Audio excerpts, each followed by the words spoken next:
ma eze bi n'eluigwe ọgọrọ ya na-akpụ n'ala Chukwu okike ya akpọgo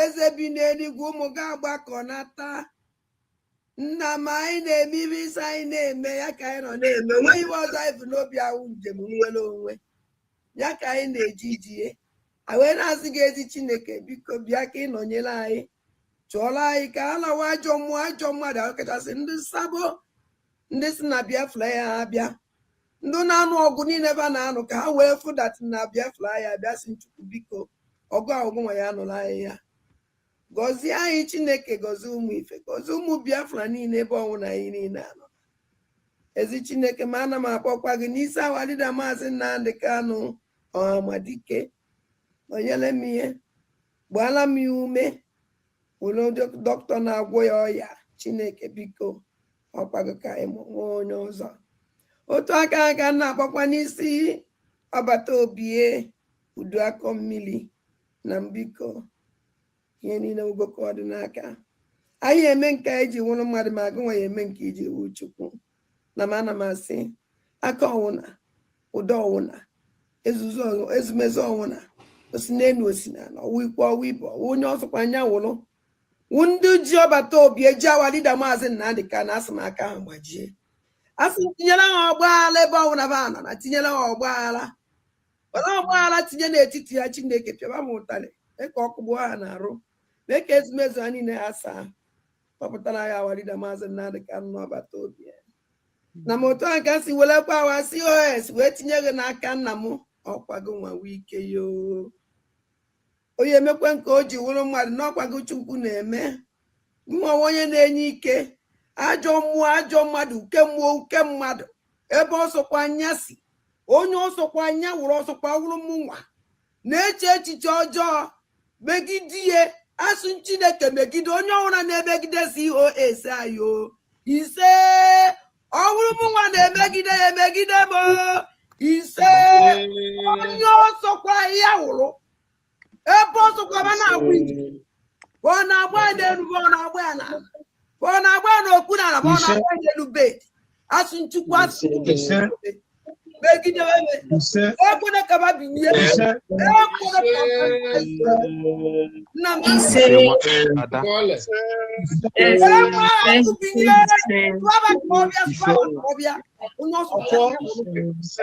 anya n'ihu emekọ na-ebele alịlị aka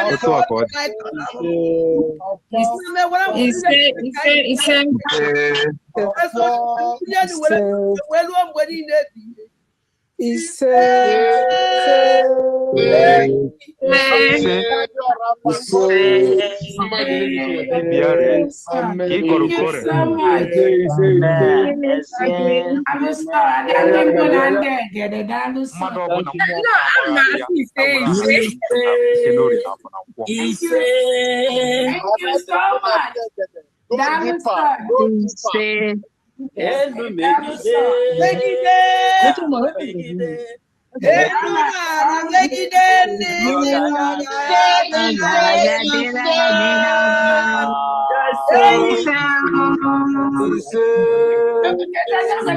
maybe you go ya go I like it.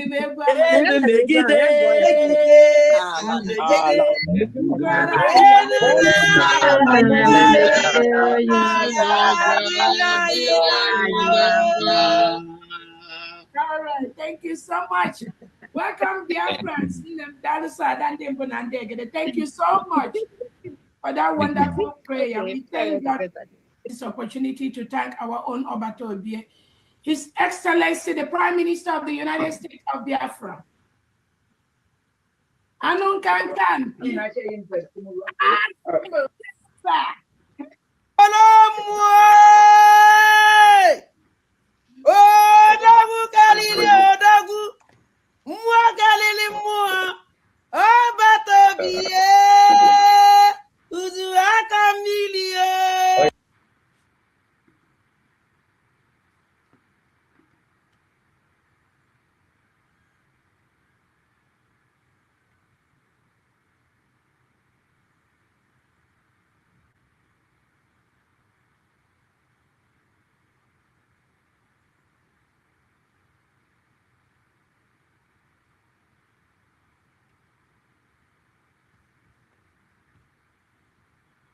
base kind of n'elu and mbụ na mbụgodo ihe nchọrọ ime ka Ngozi Ọrabeze mata bụ eziokwu ọgbata obi atụkwara nga terrorism 6 years terrorism igwe na idea ada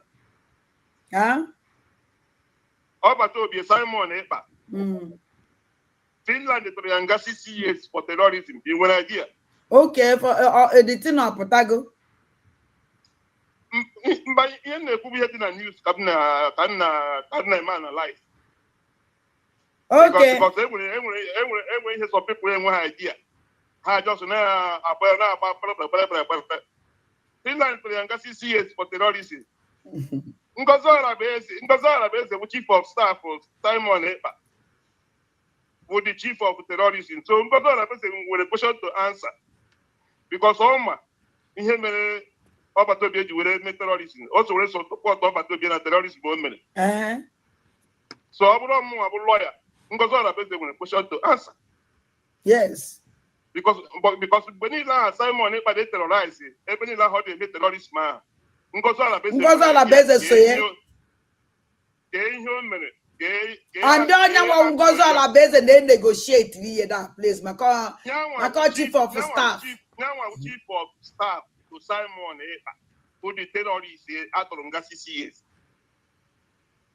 then Okechukwu Nkere alias Isaiah Anyaọkụ who the finance minister na-eweta ego Simon Ekpa ji terrorize ndị ọ na-terrorize so which means I been a terrorism case one person and her carry terrorism here like that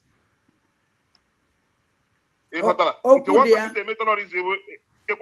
person na-eme ịnụ ọbụghị nọchi eto anyị nọbụghị iwe ike buru egbe pụọ na street gbagbuchiwe ndị mmadụ ịghọtara aha dị kpatara onwe ya iche beti plan terrorist dị etu a ekpere ikpe na court nwetacha evidence from everywhere the chief of staff nwere something ọma anyị agba ịghọtara yes so the court kwesịrị ime invite o kwesịrị ime invite sure ọ bụgwala eme invite ekwesịrị etresi phone nọmba ya a ga-afụ communication nyanwa na ọbata obi edere planụ gbasara the terrorist na ọbata obi edembe ma ọ bụrụ ọzọ naanị ọbata obi ewe onye na-eme terrorist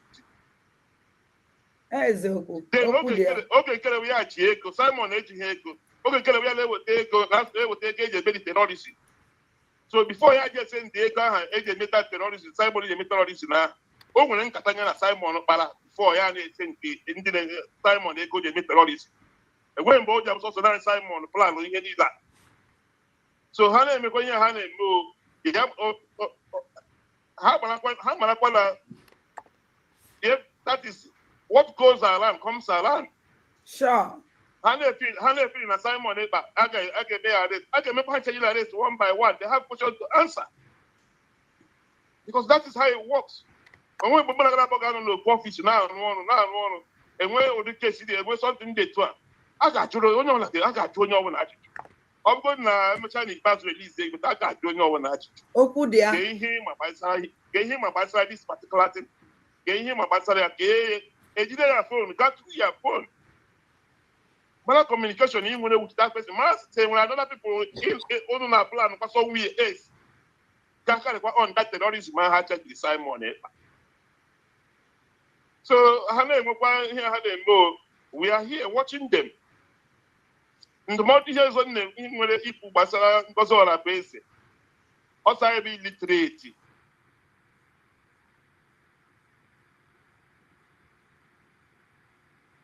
hello ada ndị bụ na ndị egede nna ọkpa na-ama njijiji na ọjụ ga na-awarị ọkpa na-ama njijiji na ọnwụ na Biafra sọkọmbụọ na nke a ọnwụ na Biafra mekịta sọkọmbụ unu sọkọmbụọ achinyere m ụlọ aka ndị bụ na ndị egede adagenti ka ma jụrụ gị ihe a gwade early this morning ka onye sịrị ka m jụrụ gị ihe a ga-esi mba na ịtọrọsụrụ ọdịnala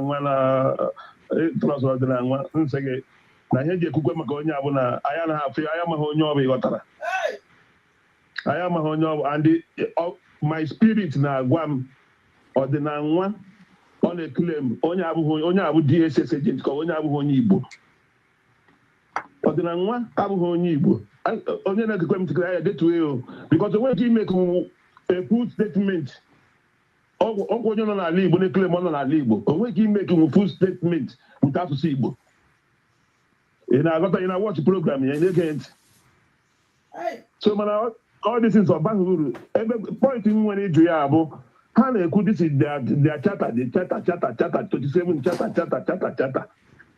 charter ha na-agụ for prime minister abụghị m a lawyer because ihe ọ na-akọ kịta number one ugodi o nwere red flag could face number one red flag onwe godere ewu na gọọmenti nyere ọda ọ bụrụ na fake gọọmenti original gọọmenti na-agaghị enwe fundraising ọ bụrụ na ya na enweghị nọ n'itra ọ na-ekele ọ nọ n'itra o kwesịghị broadcast that fundraising that day nke a number one mistake o megodiri first then number two mistake o mere keta ọ na-eme this exposition o wepụtara meseji COAC sendierie two messages nke ọ kpọrọ ya nke ọ sị na esendizie nonsense a na nke o sendiri call me COS two messages o sendiri mana ya na enwe wepụtara former finance minister nwoke Nkere o wepụtara meseji from Nkere nke ahụ bụ number 2 fault o nwegodiri.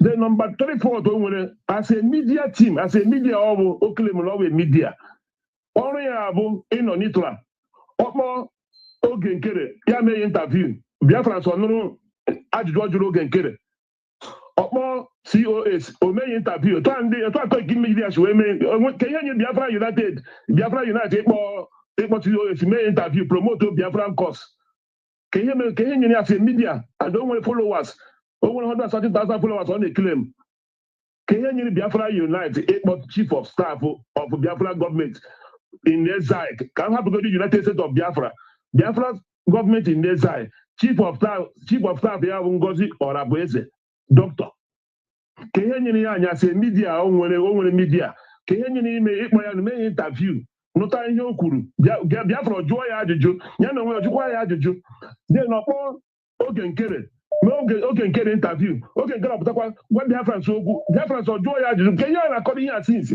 enweghị onye jụrụ oge Nkere ajụjụ ha nọ na-akọ chata ị na-akpọ ị na-ekele ma abụghị m lọya ndị mere lọ ga na-anụ ihe anyị na-ekwu ebe anyị kwujuru ha gwa anyị na ebe anyị kwuru adịghị mma mana asị normal human being asị ordinary person mbụ ihe m na-ajụ bụ ka ọ gụrụ ihe ọ gụrụ kịta charter for prime minister ya gụọra anyị charter chief of staff in the government ihe that charter kwuru chief of the government then after ọ gụchara that charter for chief of staff in the government ya gụọra anyị in absence ọ bụ na the prime minister anọghị ya and the deputy prime minister enweghị deputy prime minister in that government ka onye ga-arọn the government ọ bụrụ na a ga-emegara point anybody ka onye ga-coordinate ihe ka the work of chief of staff in the government and the work of chief of staff in absence of the prime minister. Ihe a simple something about ndị debe na-akọrọ anyị amaghị onye spirit. Everybody in the onye ọbụla ga-aṅụ Biafra ọnụ, you must show your face. You must show your face. It's a sacrifice. Before I get into, you must show your face. How come we try to at once? Let all of them come out. Yes. Oh, now come for the reason why Obato Obieji this guy is so. Because all that what spirit go. That is why Obato Obieji that this guy is so. What teleyaka? Obodiani no le men Okay, initial time on the claim. All go from all join Nelly. All support to Nelly. Nelly their time. On about what message you might be about. All join Nelly with the first of Galan. On the Yabon had a mechanical all join the you do. Monami no underground, look at the disappear. So many attack, disappear. Ammonia must be born for months. Back. Before Ojata support to Aquabatobi, I want to know over, so can I go do? So that all your watching has to be affiliated on evil men. Your coach, last month, before I got this convention, on the program, program I will be here. I just start analysis. Okay, boy on a phone. Yes. Na PM disappear. There were 2 days, nothing minute. Okay, boy on a phone, they want to TV program. Yeah, on a live program, but I'll go send a link. Okay, see, I need 30 minutes. Never on a call, receive you. I'm going to okay. When a hotel could be okay, my whole lot. Na hotel could okay, no. Okay, to put it. When a hotel could be. And when I've gone on a hotel Katata. Now watch it background, yeah. Go and watch all the whole background. They book and carry on the program. All different background hotels. Hey. All of that send their picture bridge. Send their America on Kaino. Or na Jamaica. Oh, na Biafrans banket alo awe me aye. Oh, when you also me mo na ma solinda si. Ma solinda. Du solinda lo reji mo no la na France zuike. Omo no here. And I will French citizen. Okwebe. Nne ma nwo no o was he. Nna ma nwo ne. Adena na-ekwu. Ana ma na-ekwu. Cameron up because can hear very very important. They put me here in the morning in a program. They put me on Twitter this afternoon. The government should not wait. There's no time to waste. As a man going to make all that shit. The attorney should go direct to court. Court immediately. Let them come. Let them come. Yeah, I was saying, government we are in government. That's the government. I actually to see more because they did it when I come here. Only one of my yoga, my Biafra Unite. Yeah, the one I court. I be on a court. Yeah, the one I court, and the court will America back account to the account on Albania, Nigeria, or no. Account to be in Nigeria. Account in Nigeria. Oh, Biafra Union, so let us see all the government here in our true. Now, I have go United States of Biafra. This is the time they will show that in. Those in Nigeria, Canada, Guna, Abba, Finland, Hala, Bosso, in America, Canada, I can't do America came a period. In Kamu, Emudan, the Canuna, London, name broadcast. I get kidnapped in Kenya. In Kamu, America, Yahaga, I already gave by the meeting in a court. Let them come. Come have good about because I don't make it on. Nando. Hi. Oh no, we are not even a with that. Somebody I like so much. I like this man with hope na onya mother. A man that na ikuku. Hello? Hello.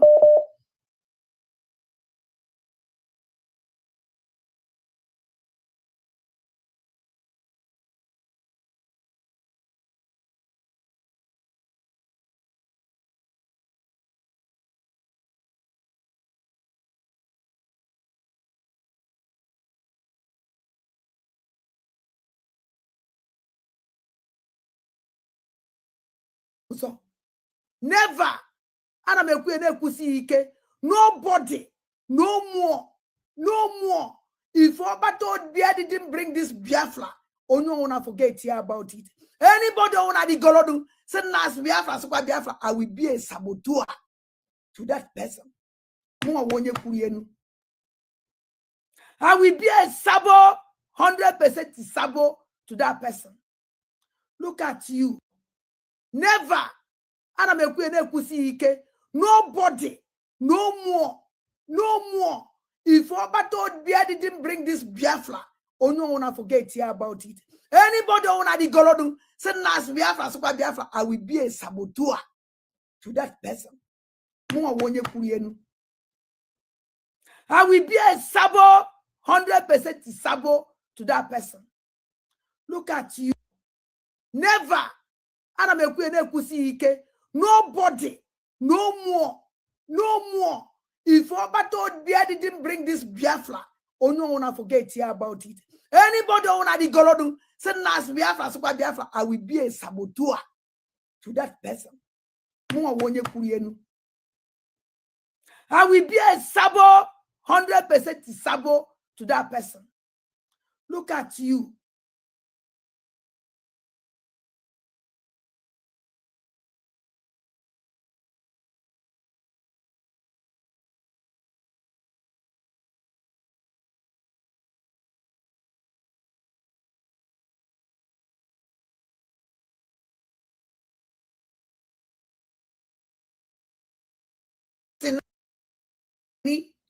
Christian Fulani, they're against even that name Biafra. If no one and the Muslim Fulani, they're against even that the Fulani name Biafra.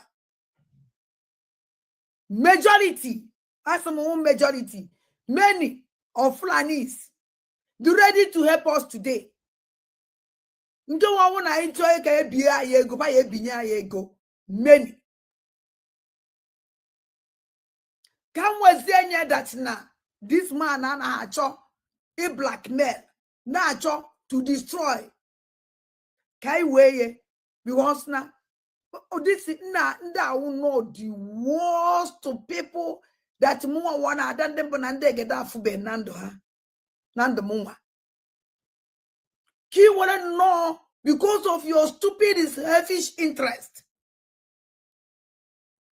ọnwụ that na achọrọ iwe na ego by kedu onye oye use iye use ndị Nigerian government eyeghị negara anya because ego niile a na-atụ n'obodo a na-ewe na ya ụlọ kedu ka o si ana because abaghị ka a na-eyuzi not here kedu ka esi ewene ya ihe anọkọta were tinye na akaụntụ businessman ihe tinye na akaụntụ onye na-eme ebe ego and the only person that capable to do that ndị buy eye enyo fenyo these people chọrọ Biafra and the chọrọ ka a na-ewenara ego a na-atụ ka a na-ewere na men on ground now can wee n'ife ha na-ekwu eziokwu these people are block go only place only way esi ewenara the men on ground ego kedu ibe this man bụ n'obi vam otoro nara n'iyi atụ ọnwụ nwaanyị ime na-eje asị nwaanyị wute afọ ime etie onwe onye hello good evening hello Adadibo. I'm on live program. Hello, I'm my dear. I'm my dear. Fiji, yeah, I'm watching you. Fiji, hello. Anna make a good. I'm my dear. In a live program. I'm quite an email. No, one man. Because all this attack. Nwanụ ọbịa kpọrọ m nnọọ maka na eji m maka iwe kwu ime ekwesịghị ikwu onwe nnọọ ndụdụ unewu okpo this nonsense thing for mụ ọ na-eje akpọ ọsọ na akpara wagwu ya because of na na-epik the phone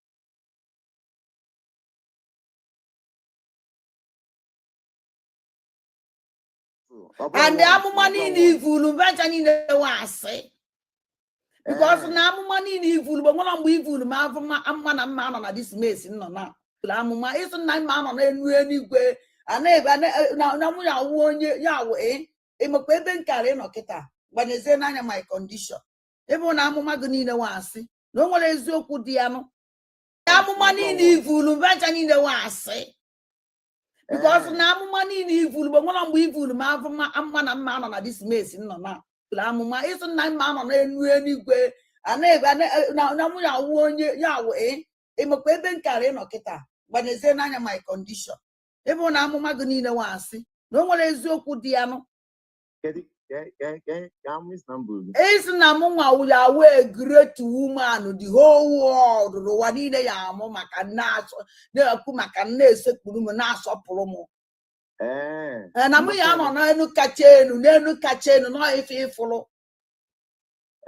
mụ na Carolina Mbeze ya na-anaghị enye awụ na ihe efe anyị ka Chukwu ibe na anaghị na ngụnwa na onwe gosizi na ndị anọzi n'elu kacha elu na jeje na social media kparị ebe na amụma ga-awụ ọkụ na-asị ka ọwụ thank God that which you will tell it. Onwe kwa mgbe nji si na nna ba anyị onwe na asịra m ama onye wo odiche.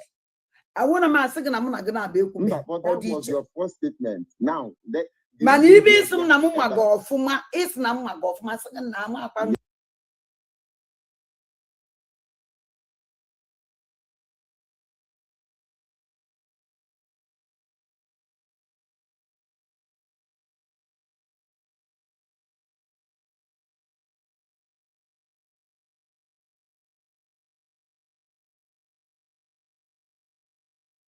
this idiot.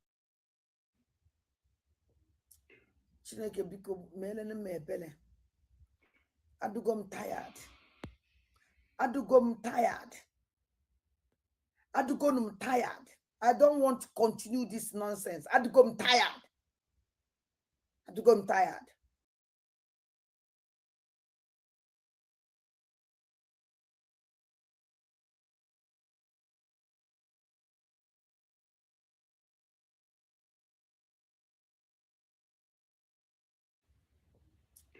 Chineke biko melene m ebele. Adugom tired. Adugom tired. Adugom tired. I don't want to continue this nonsense. Adugom tired. Adugom tired. Okwana mmadụ ka nwụ. Adugom tired. Ike agwụgom. Ike agwụgom. Ike agwụgom ụmụnne m ike agwụgom. Ike agwụgom. Second ike agwụbe man always but onye okwas adugom ike agwụgom. And ọwụ na nsọ unu ike agwụ na ma unu ewe n'iwe. Onwe onye ya awa ọwụlụ. Onye so na ọ dị izi ya bịa kede bịa mee nya. This idiot.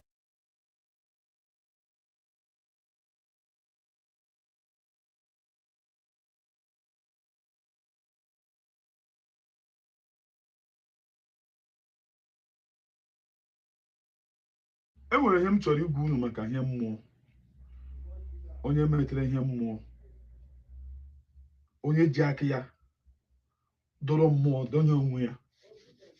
Onye ma ojere mmụọ. The video m chọrọ izi unu gee ya. Unu amara nga ihe mege ude na-anọ na France. Ihe mege ya nga oshi. O ji aka ya mete ihe o ji aka ya kpọọ mmụọ sọwụrụ ya nwa na-emegide nwaanyị ka nwaanyị na mmụọ na o megide ya. Enwe onye chụgị ya. Enwe onye tara aka gị ya. Ọ mmụọ. Believe me. So watch ya nụ ihe o kwuru ihe o kpere. Ọ ya ka unu ga-eji amata. Just unu gecha the thing. Unu ashịa ya. Ka udere aha ya udere anọ na France ya ọ ga-arịzini ọfụma. Echiche si ọkwa ihe ahụ. Ọ ya mere every morning mpụtaghara m na-ekpule yi the thing ka ọ mara nga ihe emegi ya shi ya. So that ụmụ ya kwụnye ọgwụkwọ ụmụ ya sị ọhịa ahụ ji aka ya kpata. Nye nwa ji aka ya kpata. A na-asị na akpasu aṅụ. Nye nwa ji aka ya akpasu aṅụ. Nye nwa ji aka ya dọrọ mmụọ donye onwe ya. Today na mmụọ na-apịa oyaka. Gechaa na ya. Unu ashịa ya so that ndị hụrụ ya n'anya si ya ụmụ ahịa ọ ga-eme o meghara ahịa ahụ mmụọ hapụ ya. Enwe onye chụgị ya nobody tracking her. Believe me, o ji aka ya dọrọ mmụọ na-apịa oyaka. Na moto aka si welekwa wa COS wee tinye gị n'aka nna m ọkwago nwa wike yo. Onye emekwe nke o ji wụrụ mmadụ n'ọkwago Chukwu na-eme.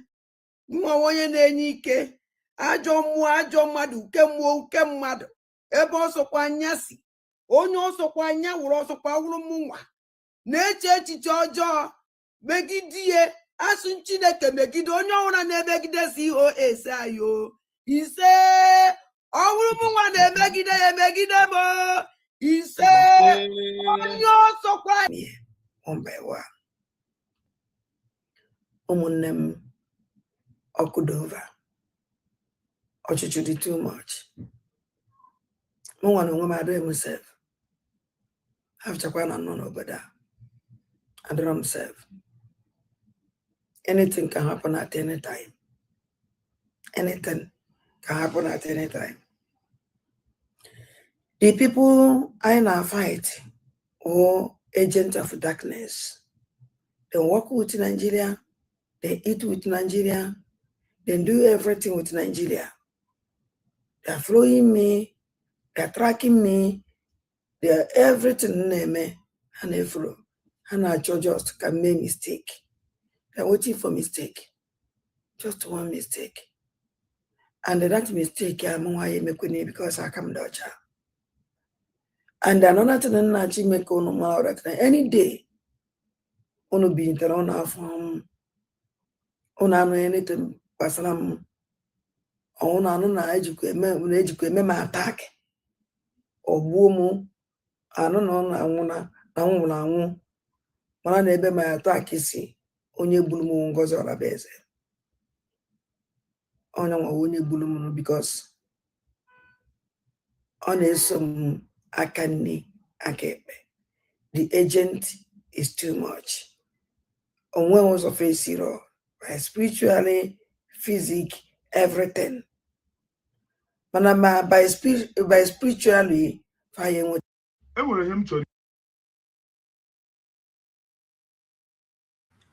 Good morning, lovers of freedom. Good morning, Jenu Biafrans.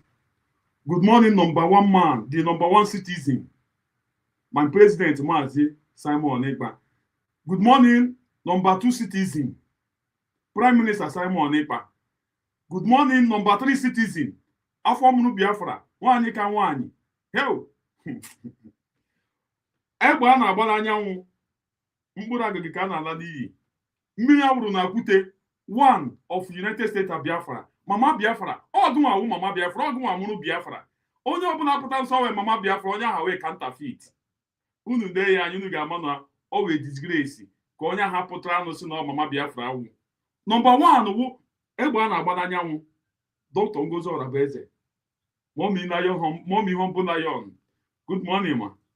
Number three. Ana m ewere okele na-ekele precious woman. Ifu nwaanyị nwere mma. Nwaanyị na-achake. Ọ pụtara ya na-achake. Ya na-emuke emuke. Pharmacy, Indiana. Onye na-ejijere anyị ego. Gị ịfụ ya, ị ga-ama na ya nwa nwere ego. Onwughị onye akpịrị ego. Good morning, ma. Good morning, all the cabinet of United States of Biafra. Good morning to you all. Good morning, all the Biafra army that are guiding our land. Good morning, the Secretary of Defense. Good morning to you all. Good morning, all the Jenu Biafras are at large. Good morning to you all. Good morning, Muchineke. Unebela today. A ga-agbapụ ya ọzọ ka ebido ịkpọwa afa ha. Ihe m ji like unu bịa unu na kọmpụta ayịwa unu bịa unu na kọmpụta ihe m ji like unu ụmụ Chineke Chukwu goziere m unu. Chukwu goziere m unu. Ọpụpụ na mbata unu ga-abụ ngozi. Ọ ngozi dị anyị na-eje. Chukwu goziere m unu. I love you all. I love you all. Si na ala obi m genuine love ka m nwere from you people, believe me. Any love unu nwere from me, mgbe ọbụla m pụtara here, unu abịa nọnyere m to show that you people love me. To show that you people love me. So I love you people too. Ana m ekele Maazị Sam Jackson. Ọ sị Bravia, that is here Spanish ka ọ sụrụ here. Humble Nayon. Ka o Chibụzọ Ede. Chibụzọ Ede. Ọ sị ise ya mgbe ahụ that prayer na-aga on ọ nọ werekwa ise so that ihe a na-ekpe ọ na-aga aga akụnụ hụrụ ya the ekpere na-aga on gị na-asị ise otu ụtọ na-aga na-apịa nwaanyị ahụ ya ka believe me sọpụrụ ị na-asị ise the prayer na-arụ ọrụ believe me. Chibụzọ Edesi ise. Humble Nayon ọ sị good morning Jenu Biafrans, please help me and click the like button and share if you have not done that. Ya Humble Nayon. Nne m Judith Obi ọ bịara asị m Humble Nayon birikwo nne birikwe ka wizi iwe Chineke God izi iwe na m echefu izi iwe birikwe ọ sị Maazị Ụtụtụ ọma, who is she complaining to? I am asking Adocho. Yeah, Adocho ka ọ na-ajụ ka Adocho ka ọ na-ajụ ka onye ka ọ na-akọpụ n'elu. Chibuzo ede again na-adọkwasịkwa ise the prayer. Ngwere unu pụta ha na-ekpe dekpu na-asị ise. Ayi, ọ na-edegị the woman. Imagine onye nọ na France. Si ọ pụta na bus stop. Moto park ya ọ na-enyo gị na France. Okay, just compare you go to France isi kpọọ Tinubu si ya biko yo hepụọ ya na achọrọ ịnarị ya Benin. Na achọrọ ịnarị ya Benin, na ha nanị ya Burkina Faso, na ha nanị ya Niger, na ha nanị ya na many people na yo biko. Take it on ihe ọ na-enweta from all those country aha. Men o ji si oyi ga-eji egbe obodo ma nwaanyị si moto park ya ọ na-enyo. If nwaanyị hụ shadow ya like this, ụjọ na-atụ ya, ọ mmụọ megenye aha. Ọ ga-ọda ka na-eyiri mmadụ. Tụọ ya ime na-ekene emo sharp guy. Dị nwa amụọ na ha ọchọzi ịkwapụ dị nwa. Ọ ma na ọ ga-continue kwa. Achụwazie ya ji ebekwa bịa all those kind thing, you know. Ka m sumu di ya dị ya. Onye nwe ise afaga na don. Onye nwe iso. Ndewo. Good morning, Maazị Humble Lion.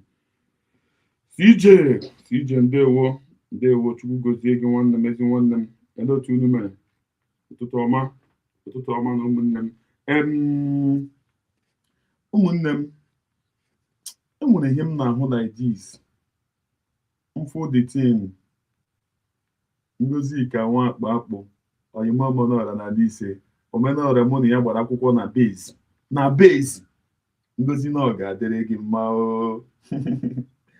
Ngozi ka nwa akpụ ka Ngozi ka o. Oyima omenala na n'ise. Omenala Ngozi ka ndewo nne Ngozi ndewo nne Ngozi Chukwu gozie gị. Ndewo.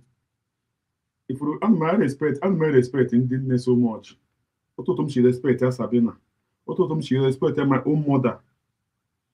Dr. Ngozi Orabaeze, egbe a na-agba n'anyanwụ, mkpụrụ agịrị ka a na-ala n'iyi. Ụtụtụ m shi respect ya Sati, ụtụtụ m shi respect ya Mommy Ngozi, ụtụtụ m shi many mothers m respect because they respect themselves. Ụmụnne m enweghị m chọrọ izu unu. Mụ a grandmother, anyị kwesịrị na-enye ugwu ruru ya because a sị gwuwu nkwa nwa nwaanyị amụta ibi ya. But m bịa fụ a grandmother kwesịrị nọ like this, anyị ekutere ya mmiri, anyị aga kpatara ya nkụ si ya ma ọ mie n'otu imere ma ọ mie na-akwa gị dideti ka anyị sara gị ma ọ mie na ihe anyị ga-emere gị pụtazi na soshal midia bịa na-eme onwe ya oyaka. Anyị ga-emezi ya ka arụsị apịrị apị. Ọ dị too painful. A mother na ekwesịrị na anụ from this woman with truth because ọ nọ na early grave ya. At least ihe kwesịrị anyị na-emeri ya ihe aha. That is ọ bụrụ a grandmother respect anyị na-eme ihe ọ ga-abịa na-egosi anyị nwa m rụkwa ndụ ka nka rụkwa ndụ, nwa m rụkwa ndụ ka nka rụkwa ndụ, nwa m rụkwa ndụ ka nka rụkwa ndụ, nwa m kwakwa iko zukwa ohi mekwa ihe ibe gị mere. Mba ihe a ga-asịzi nwa m kpata ego rụkwa ụlọ bikwa odo ogologo. Akụ na ahụ ya ihe this woman kwesịrị na-ekpere anyị as a grandmother ọwụ but ọ bụ na-edufuzi anyị edufe. Enweghị ihe kwesịrị na this anyị na-agara ya ozi na-erespect ya na-enye ugwu ruru ya dị na-eme ha na-emebe ọ ga-asa nwa m rụkwa ndụ ka nka rụkwa ndụ, nwa m rụkwa ndụ ka nka rụkwa ndụ, nwa m kpatakwa ego, nwa m bikwa ogologo. But then ọ dị too painful. Ọ na-agba m anya mmiri. A grandmother, a mother of 75 years. Ekwesịrị na a na-asa mkpụrụ, a na-asa agadi akpụ, a na-asa akwụ ya na ekwesịrị na-asata something. Tomato nọ n'obodo oyibo, ọ na-eji washing machine asa. But ọ dị too painful. Ka anyị geregodu na ya ntị. Biko kunu na-abịa na-ekinikiri the like button. A mother, anyị kwesịrị respect n'ihu ya. We are doing well and that we need to do much better. Mama Biafra, you're welcome. Also, they are doing well and they need to do more better. Ụmụnne m How did he do well? How do you get him now, Maggie? And when make it believe me that they are doing well, that they need to add more so that when them I'm gonna check it now. Anything they are making. And when I decard hand again the mother, and when he can help passport, I say the nothing shows. But these people are collecting money from people. To this extent, this grandmother question one or this I know, I know Gary Yosi. You know, but I know Gondo. One Moroquando Kanka. One Moroquando Kanka. One Moroquando Kanka. But I will go. Mokumu. On your question, but the a grandmother. On a woman, me. I'm a grandmother, a mother of 70-something years. Question like this, I know Gary Yosi. Even it's in Nabomania Mary, more a grandmother. Now been at Lanashi, now been a deceive any, a grandmother, all the very painful. Genunti, all the very painful. Believe me, Yamanaji now quite and the grandmother so that keep you going to go. But oh, my grandmother no could have been deceive, better your future, better be destroyed in your life. No, you can never give her that room. Because you may have no way can rise. A boy, that is a boy, Vava. Biafrans can hear you if only you will speak right now. The host muted. No, yeah, your voice is out now. Oh, okay. Hello, Biafrans all over the world. I'll greet you. Grandmother. Unu ga-ahụ na ọ wee grandmother o shori n'iru ya o wee grandmother ile anya 75 years but give ihe nwaanyị ya ụmụnne m days ama m ga-akpọ ya na ọwụ a destiny killer ka future killer ka dream killer ka ọwụ a grandmother kwesịrị anyị na-agara ihe na ekpere anyị ogologo ndụ na arụ isi ike nwa mụrụkwa ndụ ka nka. But look at what a grandmother. Chai, Arumene. Genianti, a grandmother. According to your time zone, good morning, good afternoon, good evening. And the grandmother because of envy, a grandmother. Oh God. Hi, Chineke. A grandmother. I can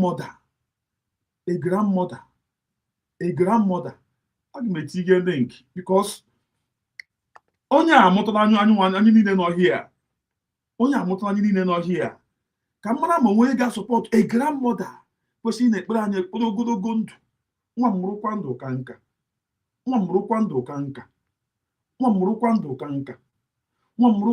nka. Kpatakwa ego bikwa ogologo ndụ lụkwa nwaanyị mụkwa ụmụ. Nwa mụrụkwa ndụ ka nka. I thank God for all your lives. Remember, not everyone that went to bed last night woke up this morning. Inania. Oh my this is now as a grandmother. Kwesị na-ekpere anyị ekpere ogologo ndụ na-agbaji anyị onu na-agwa anyị ebe anyị ga-eso na the right place ga-eminye anyị ihe anyị na-achọ. A grandmother ọ na-agbam anya mmiri. A grandmother, a mother of 70-something years, a grandmother. In his infinite goodness, woke us up this morning because we have this job to do. That Mama Biafra will be here speaking. Otherwise, shut up. Mama Biafra, oh, a mumu woman, oh, a disgraceful woman, oh, a shameless woman. Oh, yeah, Mama Biafra, oh, anyị ka nwanyị. Nne.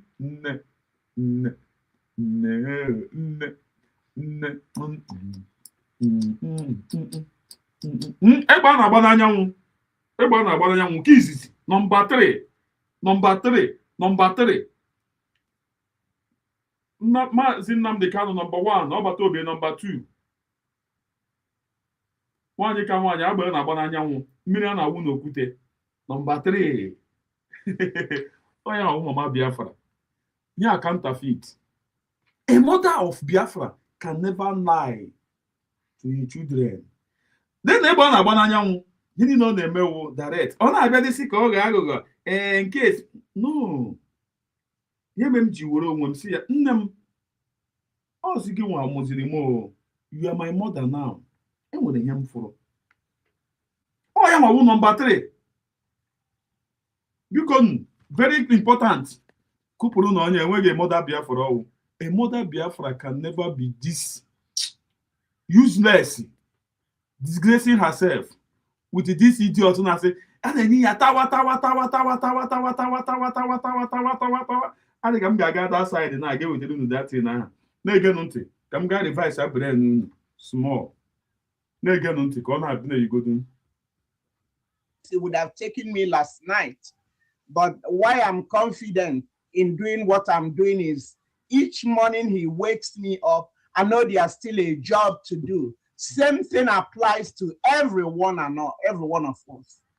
I want to start first by thanking all of you Biafrans for your consistency, for your dedication, for your contribution, your donations, no matter how little.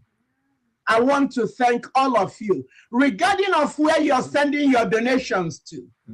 Whether you're sending it to Ogenkere, you're sending it to Ngozi Orabeze, you're sending it to Brigi.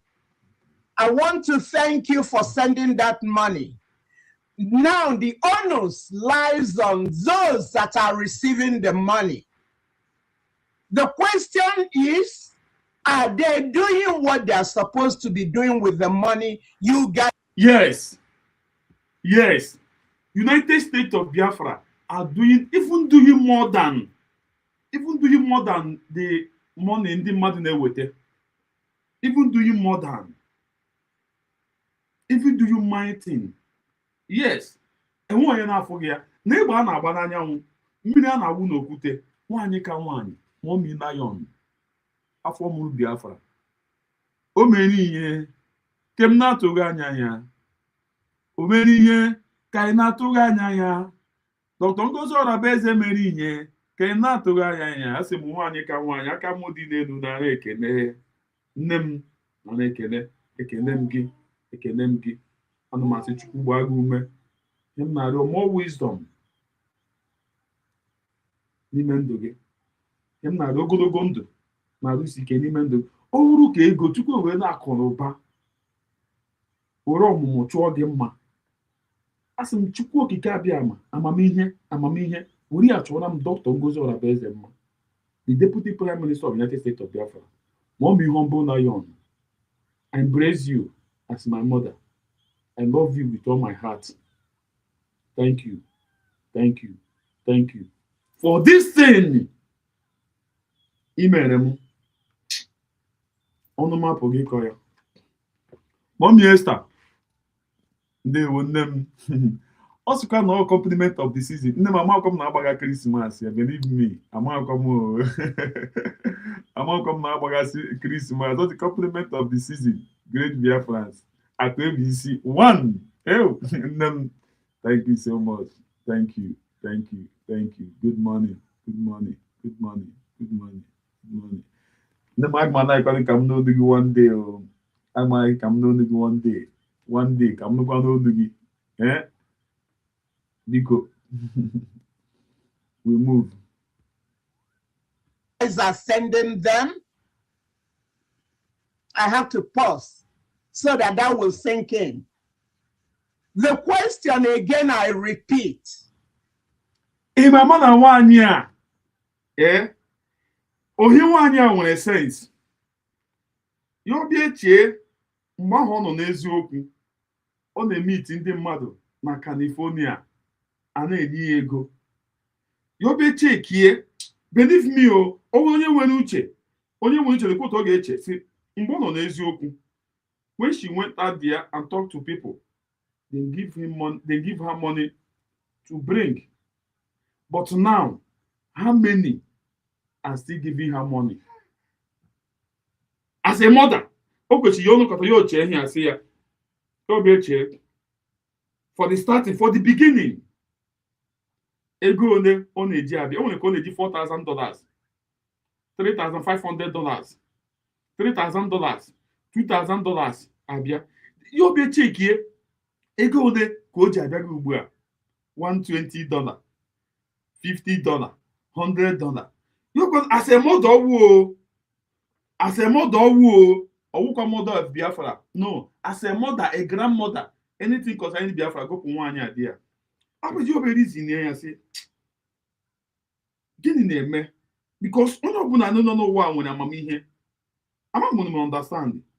You very easy here. You go on with it beyond the meeting before. When people love her, when people respect her as a mother of truth, the Yobe check is you one as a mother of lie, as a mother of disgrace, as a shameless mother. Ego ne wetezi. Yobe adu onwe yodo. Na yo omego na emetekwu ya. But if me when time o ga-eru kam sumudi ya. Onwe ya na-ekwu, aso onye ma ihe na-eji aka ya dụ onwe ya ọdụ. Onye ma ihe na-eji aka dụ onwe ya ọdụ. Amam ka m ga-eshi ekwu ya ekwu. Believe me, a mother who question like this, you're gonna ekpere anyị. Even any digi bịa wụpụ nwa mmanya ise, ịbịa wụpụ. No, ọ normal blessing ka o kwesịrị na-enye. Nwa m bụrụkwa ndụ ka nka. Nwa m bụrụkwa ndụ ka nka. Nwa m bụrụkwa ndụ ka nka. Jeje birikwo jeje na ya adị. Jeje asị m na enweghị ya eme gị. Jeje ya adị ndụ na ala dị ndụ. Jeje asị ka mụ ka ya eme gị. Ama m ka m dịte nwere ka ọ dị. Jeje ya ewe ihe ewe. Jeje asị ka mụ ka ha ga-eme gị. Jeje ya ewe Jeje ya ewe Jeje asị ka mụ ka ha ga-eme gị. Ana m echekwa repụta igo. Jeje ya ewe Jeje asị ka mụ ka ha ga-eme gị. Hey, Jeje amanụ m ya ewe. Ka m nyekwele gị ihe a. Jeje asị ka mụ ka ha ga-eme gị. Jeje ana m eche gị. Jeje asị ka mụ ka ha ga-eme gị. Yo mere m nwaanyị a. Ka mụ ka ha ga-eme Jeje. Yo mee ya nwaanyị awụ onye arụrụ ala. Owe onye arụrụ ala afọ jọrọ ya njọ. Ka mụ ka ha ga-eme Jeje. Yo mere m ya.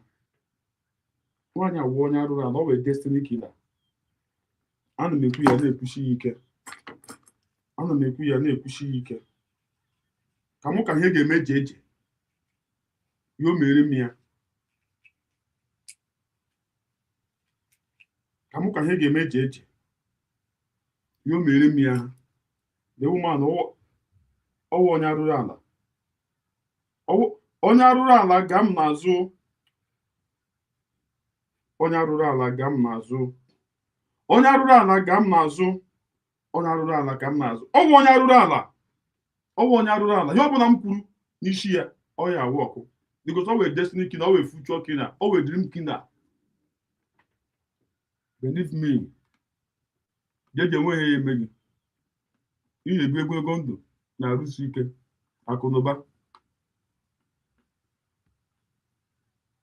I have already thanked you for all the money you're sending. What you don't know is bigger than you. So now you ask yourself that $1 million question. All this money, we go, we contribute, we donate, we pledge every Saturday from our meager resources, just like the Israelis did for their nation.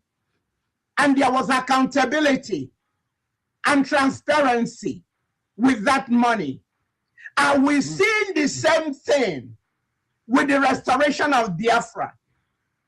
The money you're giving to Ogenkere, the money you're giving to Ngozi Orabeze, the money you're giving to Brigi, are you seeing the effects of that money? Are we getting dividends? If we're not getting dividends, that's when you go back and re-strategize. That's what somebody with wisdom will do. God gave us wisdom. And he added understanding to it for us, except if we want to throw the understanding out.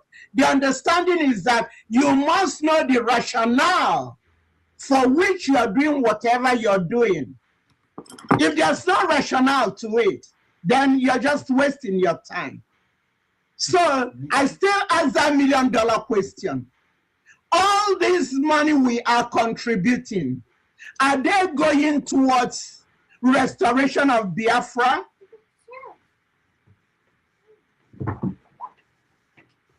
If that money is not going to restoration of Biafra, we say that doing the same thing over and over again, expecting a different result, is insanity. And I know Biafrans are not insane. God gave us wisdom. God loves us so much. He created us in his image. We are the only people that give names that honor God, quite unlike other nations. That's why we are hated. God gave us wisdom. So when something you're doing, you keep.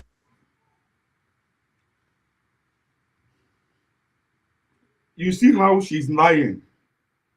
Why did she know that people that contributing money United States of Biafra, they are seeing the result? Ask me. She's calling you people now to bring money to CRC. What are these CRC? What are they up to? What do they have to offer? What did they stand for? A grandmother. A grandmother. Eji m ohere a na-anabata okwu anyị ọnụ nke makọna m. Asị m nwa ọzọ m bịa mụ afọ m ga-akpụ ya bụ nke makọna m. Nke makọna m anụ masị ụtụtụ ọma. Nke makọna m asị m na-enweghị ya eme gị. Si ka mụ ka ha ya eme gị. Yo mere m dis Chiamaka Ajere. Yo mee dis Chiamaka Ajere. Ụtụtụ ọma. Nwanne m. Ndewo. N'ugwu Biafra gawa. Ya gazere gị. Ndewo. Asị m uche Chime. Ewu! Uche Chineke. Asị m uche ya mee. Ya mee n'ebe anyị nọ. Asị uche Chime. Uche Chineke m. Asị m uche Chime. Ya mee n'ebe anyị nọ. Chai. You know, my happiness in whatever thing we see today, I am so happy. Thank you so much, AkoBC. One of USB. My people at the comment section, in the Biafra, Umuife. According to my brother Exodus, Umuife. Ana aja abatane makanata na abuhano. Sala. Umuife, oro na afọ ụzọ. Na nke ikpeazụ a anyị ji touch ekwugo m ya na pastor m Exodus. Anyị ji spiritual touch ji physical touch na-agba na-ahụ ebe ihe dị. So these people cannot deceive us. At the age of this woman, nwanyị agawaghị na ọmaghị nke bụ eziokwu na nke bụ asị. Nwanyị a nọrọ ya na-eme onwe ya akaja, na-atụgide onwe ya asị n'ụtụtụ ehihie. Na-atụgide onwe ya asị. Nwanyị afọ fọrọ otu dị closer to her grave. Yet ihe nwanyị a nọ na-ezuzugharị. Sometimes I ask myself, are you sure these people were family members that I can talk to them and call them to order? That is one thing, because me now, I need to show my face, yes, based on even on my name, but my people that knew my voice always call me to appreciate for what we are doing. Are you getting me? So if at all that we are not doing the right thing, I believe you me that people will also call you. People that knows you will call you and say, man, what kind of life are you living? What kind of thing you are doing? Why can't you look around and check yourself? na onye ebe onye o kwuru ebe onye ọbụla sọrọ ya tiga ego ma ihe ga-ajụ gị na-emekwe ebe ị na-etiga ego a na-emekwe ihe eji ego ahụ eme.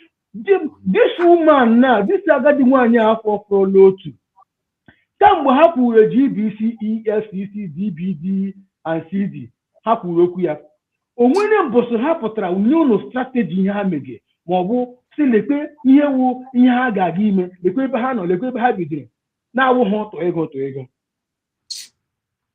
onwe ihe ọzọ ha na-eme na-awụghị ụtọ ego. I am here, bring your money. Your money is secured. Your money is well recorded and secured. When your money, what are you doing to take us where we are going? Yeah, when our PM will go, PM better. Bidro, money, bring your money here, put your money here. And when that's for you, For where? Mawo, our little man can go better. So no better. Bring your money here. Without telling people why you need the money, what you are doing, what you want to do with the money, and what you intend to achieve with that money. Nobody will listen to him. Nobody will talk to him. But look at them. They are here. All they do is to look for someone to pull down. Then what happens when you are down? They will be telling you, bring your money here. Freedom I na-ekwu okwu ya. Ọwụ sọsọ men on ground ka anyị na-ekwu okwu ya. Ya wụrụ ihe men on ground. Ọwụ taa ka I nwere men on ground. Emotionally freedom. You know, sometimes in Biamasi, it is true that our people, we don't know what freedom is all about. We don't know the meaning of freedom. One name, why can't we research? Calm down. That means research. Mana ebe bidoro, mana ebe anọ na. Igbo shiri ike. Honestly speaking, Igbo shiri ike. At this age and at this hour, ka mmadụ nakwa abịa abịakwa na social media a na-akụ eri a na-achọ onye a ga-ebring down. Just what ya stick na ka ndị asa ha wo GVC na Brigi ga-eji quantify ya about what we have at hand na ihe ha mega. I think they should understand that our people are wise enough. You can't convince a Biafran citizen because we are the wisest people on earth. You can't convince them by talking someone's down and that person's down in order for you to climb without showing the many results. One ndị asị na ha na-eso Maazị Nnamdi Kanu, they know him. That same person abalaghị. If you want Biafrans to follow you, go and do the right thing. Tell Biafrans the truth. Show them what they are doing. Definitely, they will follow you without hesitation. But all these criminals, they always looking for someone to pull down, maintain the same status quo of making people. Thank you so much for the people and the stage we are in today. Honestly speaking, yeah, that reminds me. I get when I was Akebisi. Akebisi, are you there?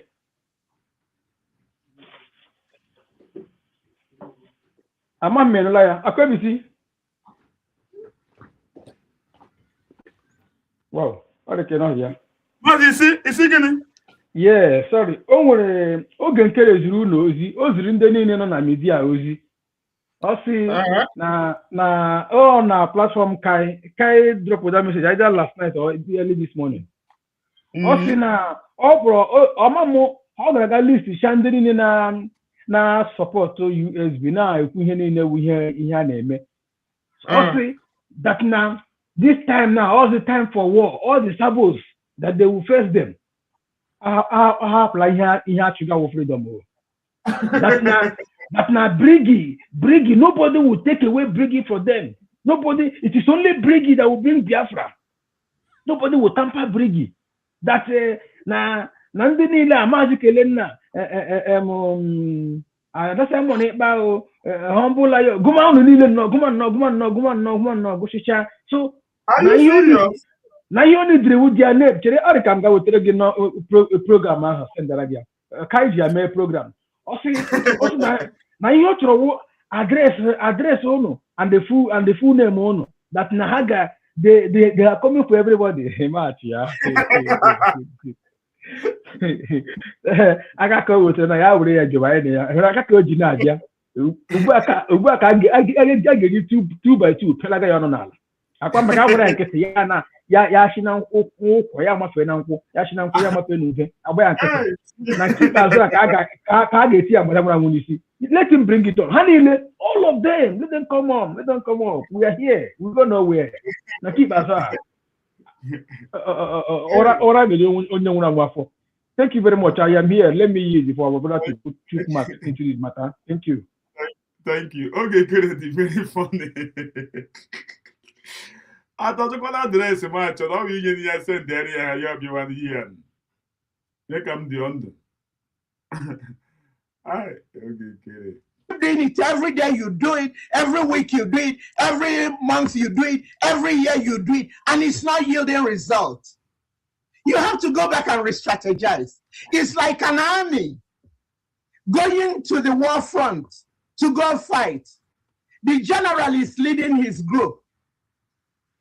They got intel that the enemy is at 3 miles, that they'll be beating the enemy in 3 miles. And all of a sudden, before they start, the enemy has advanced. It's no longer on the 3-mile mark. Do you think the general will stupidly carry his men and be heading on? No. They will retreat, strategize, and then go for it. Okay. That's wisdom and understanding. Thank you.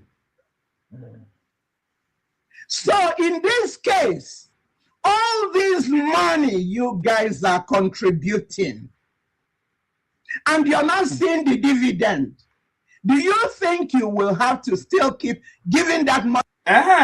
They are seeing the dividend in United States of the they call Obi-Wan asked him the one here make more work with be I swear with my life. It's in the way he make you make maka jere.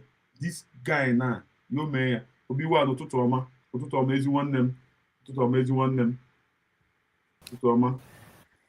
Otutoma, Mr. Humble.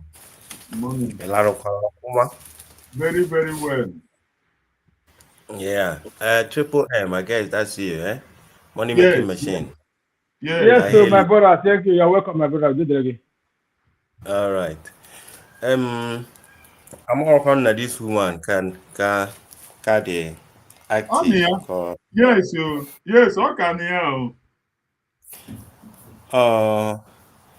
on this suppose in a book Obona or Meron involved in the division of all these things. I cannot find you Gulule Kita.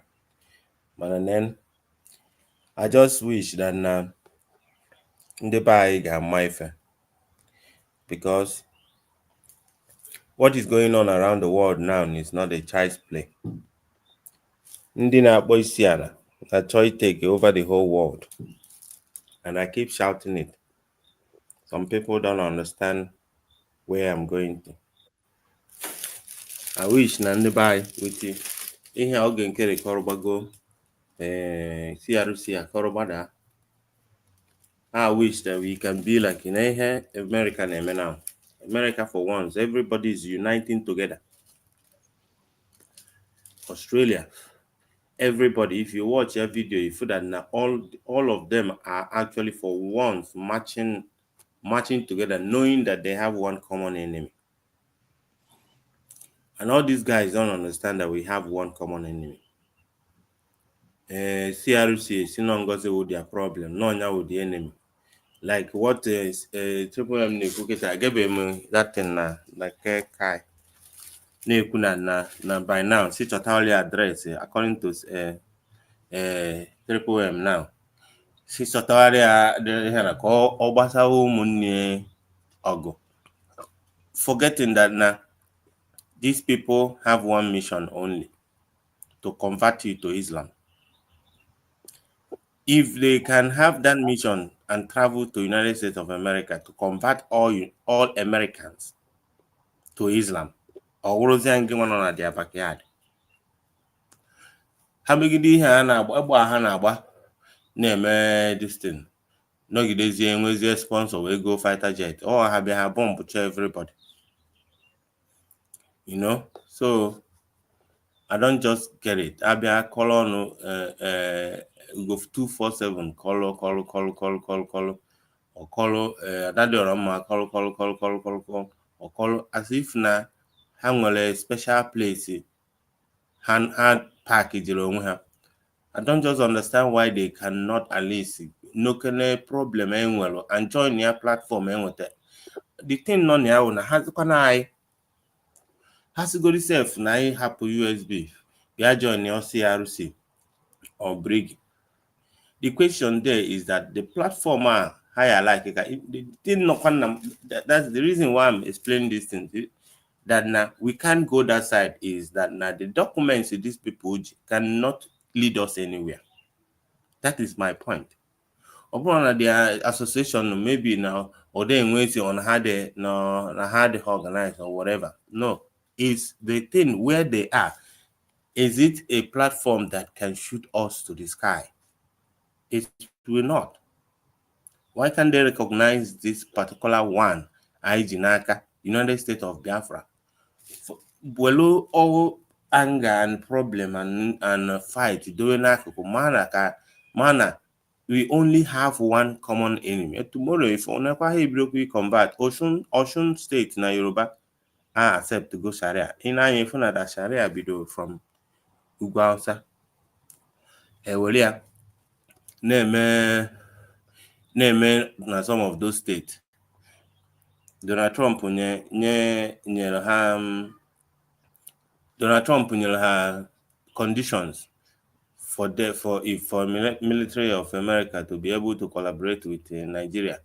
One of them is disbanding Hizbah and removing Sharia law from the constitution, which you know that will be the last thing that they will do. Instead of them to remove it, they rather keep pushing it. Because one thing about these Islam people is, you give them one step, they take two. Because what they wanted to do in Texas is to build a city where only Muslims will be allowed to buy property.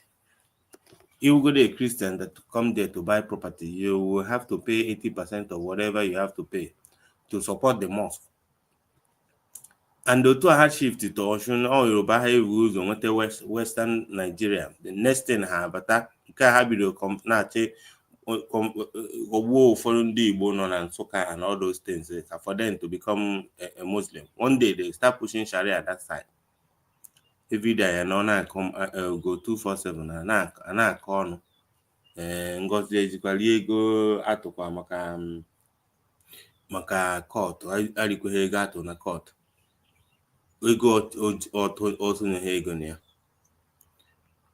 Ndị be all of us ma ajere hapụkana ego YouTube na akwụwa, because I realize that what they are doing now on internet, because now internet emepego ha new business platform where they will keep sit down and keep catching crews. Anọla adadịọra ma na-eche onye ya eme speech ka o were ya wee mee program, and they happen Nigeria that they will be exposing happen the platform they're supposed to be supporting. I saw get to know, but you have to let our people to understand the danger that is ahead of us. From the Bayama, the thing the bad about Sharia law when it comes to Banamana, he convert to go in no war. He might convert to Mundibo because of our origin. But I am Natalie Ogunya, Ogwa Kana Chop ka I banahi, because now even though I am by people. And as a country I build, and you need even one person to die, or not even a chicken. Not even a chicken. So I wish that these guys will actually understand. But can any country in Europe that has peace now? Paris is not celebrating Christmas this year. A tradition of of so many years, and every day, every Christmas market. This time around, a council or Christmas market because of Islam. Enwere Muslim obodo asị arrest some Muslims na plan to go and because ihe na-emezi na ada atụzi pọmbụ na ọha bịa ha nyarụzie moto ha nyakawu n'ime afịa kurikọ ndị mmadụ. People are scared.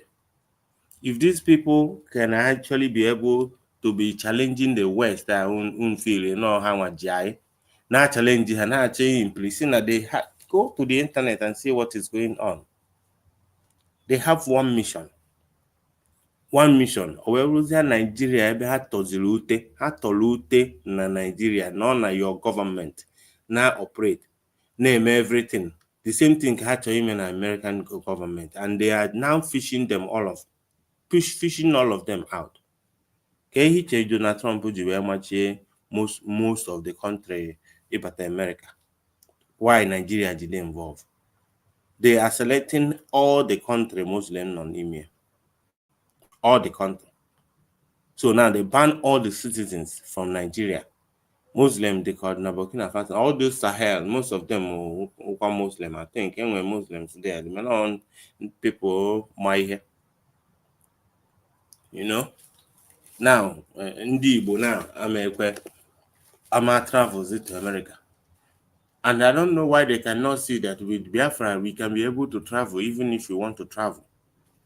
With Biafra passport, you can be able to do all these things, which and Nigeria, and anybody will not understand that. Every day,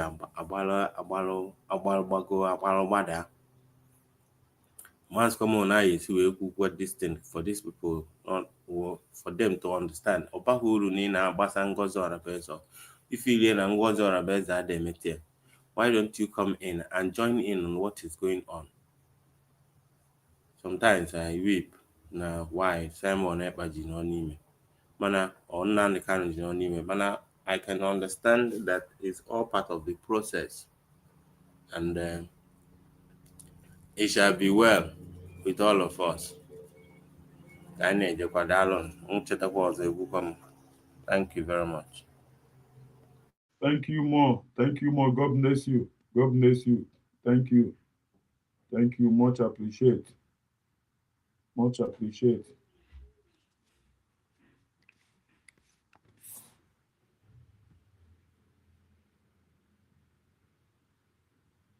Where you're not seeing the dividend? The answer is no. So today, I don't know who, a 73-year-old woman who saw the fact. In Anuya, a 73-year-old woman questioning like this. I'm going to tell you. Kedu ihe nwaanyị a na-eme na early age ya ebe ọ ma etu esi nweta Biafra? Kedu ihe o mege early age ya daga ya ruo n'ụlọ achị ya amakapụta to come and deceive our people? Nwaanyị asịkwanụ mmadụ ga-arụgodo ala oge ọ nọ na YouTube age ya akawa nka ya abịaghị ya ọ bụrụ na ọkpụdebe ala ị na-eso o meji ụzọ ya emezie ngwa na nwe gị nọ na gị na-eme mmadụ aghụghọ Ono, ihe ọrụ na-arụ, the end is not going to be funny. Oh, God, my boy. Okay. Onye kwesịrị nọ a na-ekutere ya mmiri. Respect ya. The thing na-agbanya mmiri believe me a motor of 73. All the board na-ekwuga the thing na social media. Okay, a 73-year-old woman, or chọrọ ịgwa m na ọma ka ewe eziokwu. Edi declare ego Biafra. Ọ chọrọ ịgwa anyị na at least a more than 73. Gịnị wụ CRC? What is the meaning of CRC? I think they are actually comfortable doing all these things because they are comfortable where they are living. Because no set they will be staying where they are. Not to threaten her where they are.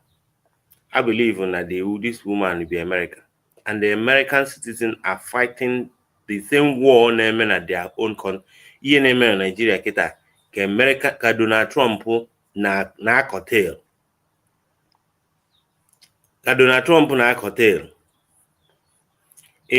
ifuru onye abụghị American citizen na-adị against ihe Trump na-eme. None of them. Everybody is queuing in, knowing that anya, if they don't say anything, they will all perish. And these guys are there in their comfortability of their home. Chezo na ihe na-eme. I think ha just talk they want to just be relevant the whole time.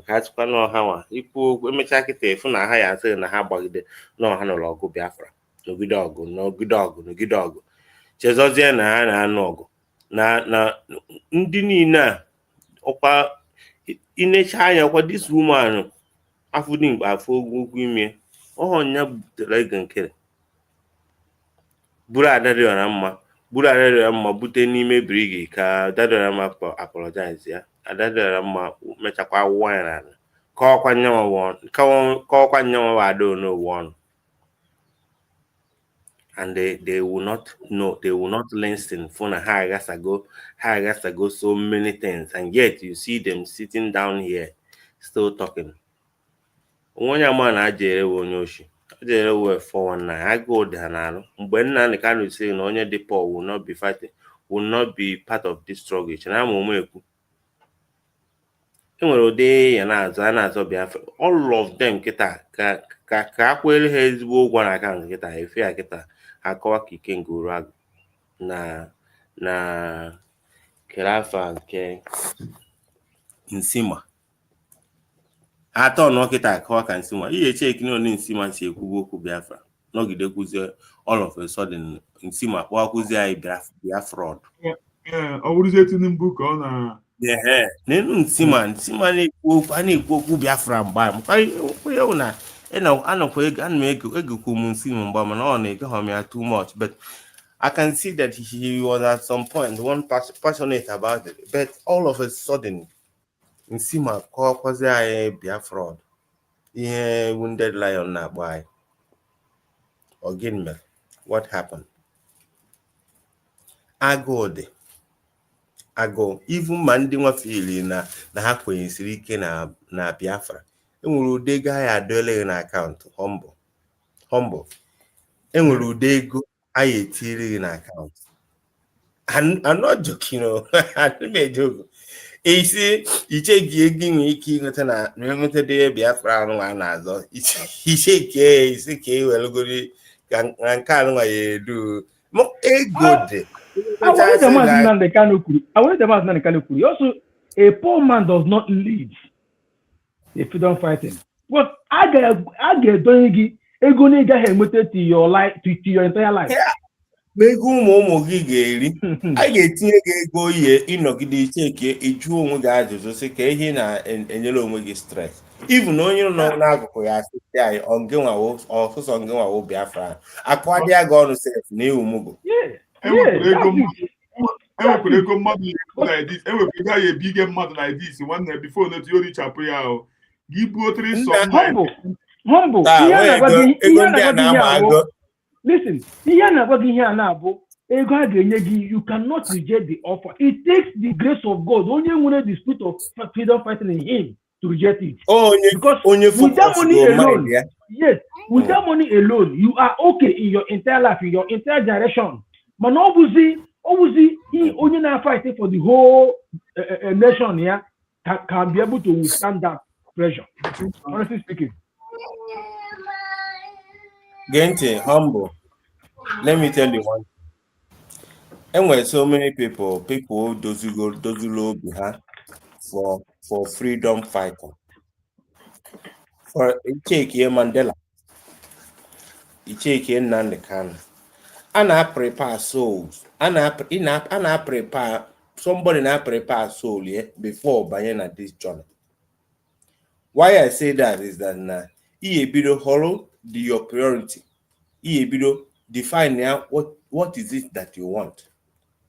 And when dowegolu their hope that na ego nke ụwa was just what they need. Only mmadụ Nnamdi Kanu a position go onwe not of for you to be able to for you to be I'm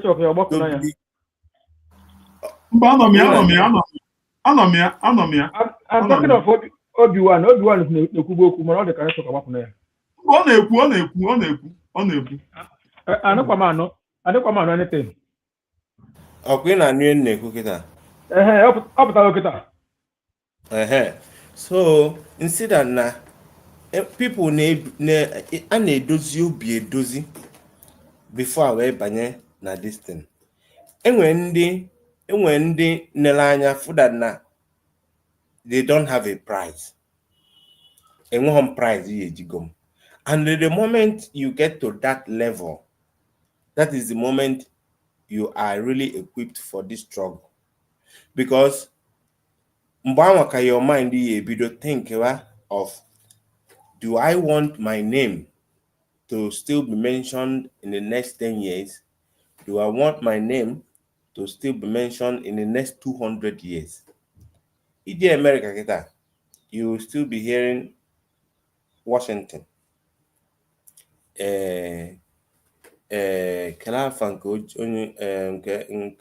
Fighting for black slavery in America. Martin Luther. Yeah. Think about every other people. You still hear their name up until today. But then when they were on Nyawa, go today. And when they were last week, but then when they told Denya in a place that century, generation to come, you inekwa ukwosi anya icheten na Kanu. This is where most of the people knew na this Biafra na Choi Denyaha. And then back and Nnamdi Kanu, they go here. Our PM Priana, it doesn't matter what you call me today. What matters is what you call me in future. Yeah. Define yourself. How do you want to be remembered? That is what. And that's why sometimes na say supporting of Dr. Ngozi Orabeze, because I don't think Ngozi Orabeze, I don't think na by now akwado wepụta Ngozi Orabeze akwado wepụta. She was just part of the committee and move anọgide ihe niile daa n'ishi, and yet she keep pushing. Is a real replicant of Yeah, she keep pushing, and that's why I don't expect her to be 100%. But yet, if we have somebody like that eventually just all of a sudden decide to volunteer herself to be there and be doing it, why not we give him support? I also, we just have to stand behind her, because that now people not here in Hanya, if most of these guys know that this internet, how can I turn link on? How can I turn survive today? This journey is not a journey you just come. Whenever you put your mind and money, you will surely fail, because what this guy do is they look at you, they find out your weakness, they know how. Oge nkere buru ụzọ, onye bu ụzọ si asị na o nwere ego, ịma na ego ka ọ na-achọ. Oge nkere dị so easy to be given money if you omit your ọnụ, because mpako eburugo ụzọ n'ebe oge nkere nọ. Because I've been a freedom fighter on your followers. If you're a freedom fighter, you don't need to ask for followers. Your action says it all. People will follow you. Bobby Wine in KZF country. Uganda. Yeah. Do you see how people follow? And Onekego Kadbola Tinubu. For where? But people stand. But people stand with the guy, whether man about tear gas or not about tear gas, because the guy, his action and what he wants speaks for himself. Yes. Petogen Kere will be here. It just a picture of that's in Washington. Those kind of people need their own attention. I need their own account. If I any know now, only the cattle, only the cattle, now just like a bone lead zone. Omago, Obada, those kind of people are not prepared. They are just able again cage or go near corner relax in America. Now zone. That's what they want to do. And that's why if Simon Eba Hanoro Nandi Kanoro, if that these people have the Opahano Nime now, Hananga, it to go there and get dead on other place because of what? Omana, oh no rain go there today. That the next 100 years, 200 years, 400 years to come, it can buy here. Umumoge, can I remember about. Ichana kita Ichana by now check how many years America was created, but you can like about Abraham Lincoln. You still calling Abraham Lincoln, you still calling about Washington DC. So I think that I just keep begging in the buy of for us to try and especially Indian agents support all these people. Tell them the truth. Tell them the truth that we have one common enemy. Explain to them the importance of unity. Importance of unity.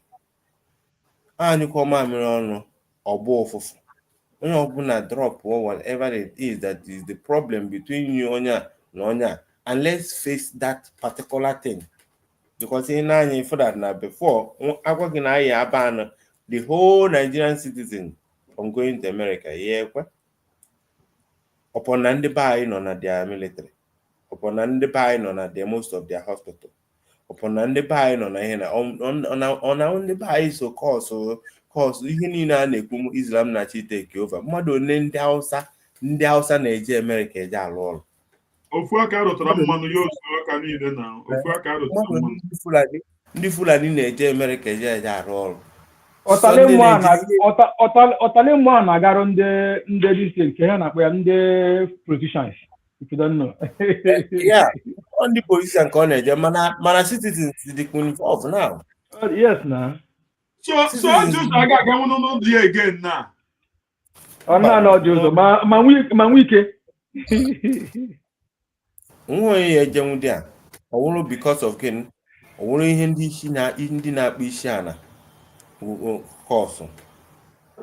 And ndị ahụ niile na-akpụ isi ana adịkwa ha aga America, ọkwa Iraq and the Arabic countries. Yes. And just some Mecca.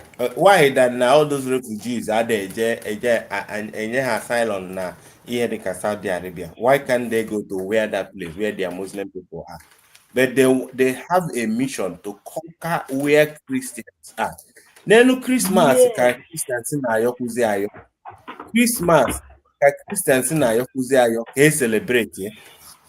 Ndiajo. Now watch what is going on. What will happen in 25th December now? Now watch, yeah.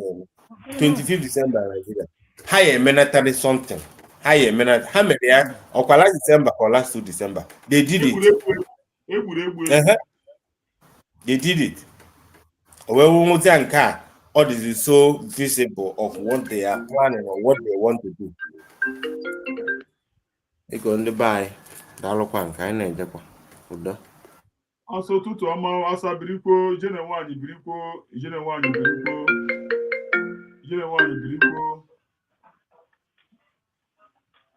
ọsọ ụtụtụ ọma. Hello. Ọsọ ọnọdụ a ọ dị ka ọ dị busy. Maazị Emi enweghị nwere ikwu. Anyị dị mma. Triple M mutu onwe gị nnọọ. Triple M mutu onwe gị. Ndewo. Ụtụtụ ọma Emi, ndewo. Okay, Thank you for the work you are doing. Snake we are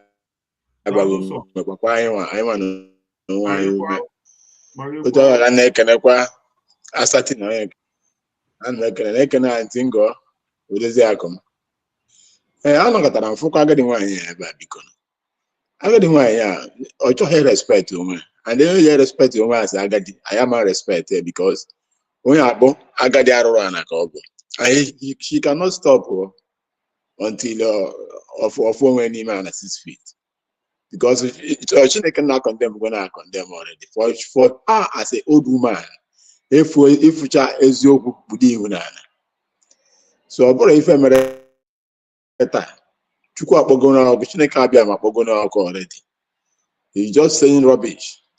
Onye suppose ịdị na-akpọkanata ụmụazị ka abịa na-eme ọ sịrị ọ bụrụ na ọ mara ife dị mma na ọ macha not just oke ọchịchọ na this old age ya ka ọ na-eme oke ọchịchọ kemgbe eji tinye aka na bankị ha ọbasa ahụ osoro signet ego a ka ọ na-achọ bụ this old fool ọmatị natara ya na mma. Ihe na-agwa Eggman abụ na anyway nke ha dịkwu na condemn already because they cannot change ife ọ bụ ka ọ bụ mana Chineke abịa ama Chukwu nna kere n'igwe n'ụwa kere ụmụ Biafra agbagwana ha nche ọkụ because ihe na ha na-eme bụ nke ha na-adọ. They can't go anywhere. It doesn't carry any water against the USB government. Because Odogwu nwaanyị na-arụ sorry, can people trusted her? You got to go. And ihe ọ na-arụ anyị na-afụ so ihe a na-ezuzugharị with ada ndị ocha na ndị otu they are just beating around the bush. We know the right thing and know the genuine Biafrans, the ones nọ the right thing to do, and we will do it and support our government. I'm not this very minute. Our DPM, Agumai, NGC, and a cabinet NGC, we know we are reading us right, and God will bless you and protect you all in the mighty name of Jesus. President Mazen Nandi Kalo, Odogwu Amadike, Chineke anyị agbanwe debe gị na nwere ife ndị ọjọọ ya emede ịbụ aka ga-ebu. The Prime Minister anyị bụ Simon otu aka you are coming out very soon. Iche ndị ọjọọ na-eche n'isi ụlọ amara because na anyị nwabụ ndị Biafra, anyị nwabụ ndị the genuine ones, anyị nwa the majority of us supported you people, so who can go against you? Nobody. We are with you. Thank you so much. Chineke anyị debe ọnụ deokwa anyị nwa na onwe anyị Biafra abịago. Thank you so much. Thank you. Asandewo ijele nwaanyị nnọọ ka a ga-agbapụ gị this one anyị agbapụ gị ị ga-ekwucha ihe ọbụla ị chọrọ ikwu. I can see. Good morning. Good morning, Biafras. I can see. Oh, yeah, I'm coming now. Just in a hurry, I'll just drop my comments. Then I'll go. I put them before because I was waiting for my brother, Okujurion, Obi-Wan. But so yeah, Humble Lion, thank you so much for all you do, and great Biafrans. And then on a comment section, thank you so much for always tuning in. Because I have phone your call, and we can phone your call when you have. So thank you so much. All of us are doing our best.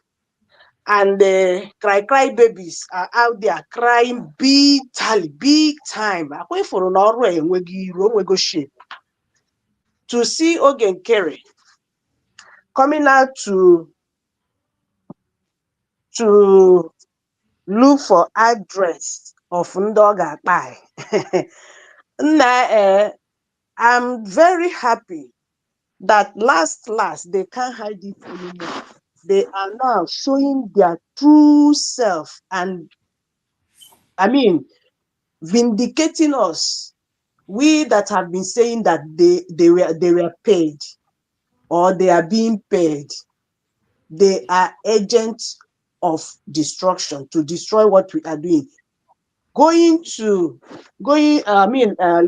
to Real Biafra TV about how Namibia got their independence and how America got their independence, you will strongly agree with me at this moment in time. What has been happening in this our struggle shows that that thing that happened in that same thing that was happening to Namibia when they were looking for their own independence, and the same thing happened to America when they were looking for their own independence. There were internal conflicts. That is what we are experiencing, and that internal conflict can be na a sponsor. Then a sponsor, that's your enemy. That country that you want to secede from. If we go now, so fast forward to this our own now, you will understand and agree. Just connect all the dots. You understand that in here, Ogenkere, Nandotia, likes of Adoch. That Adoch might not be not support name when they not support here, but out of self-interest Adoch Ogen and based on that, may be chazi everything, thinking of a non-entity. Reasoning of a non-entity, because a man he could.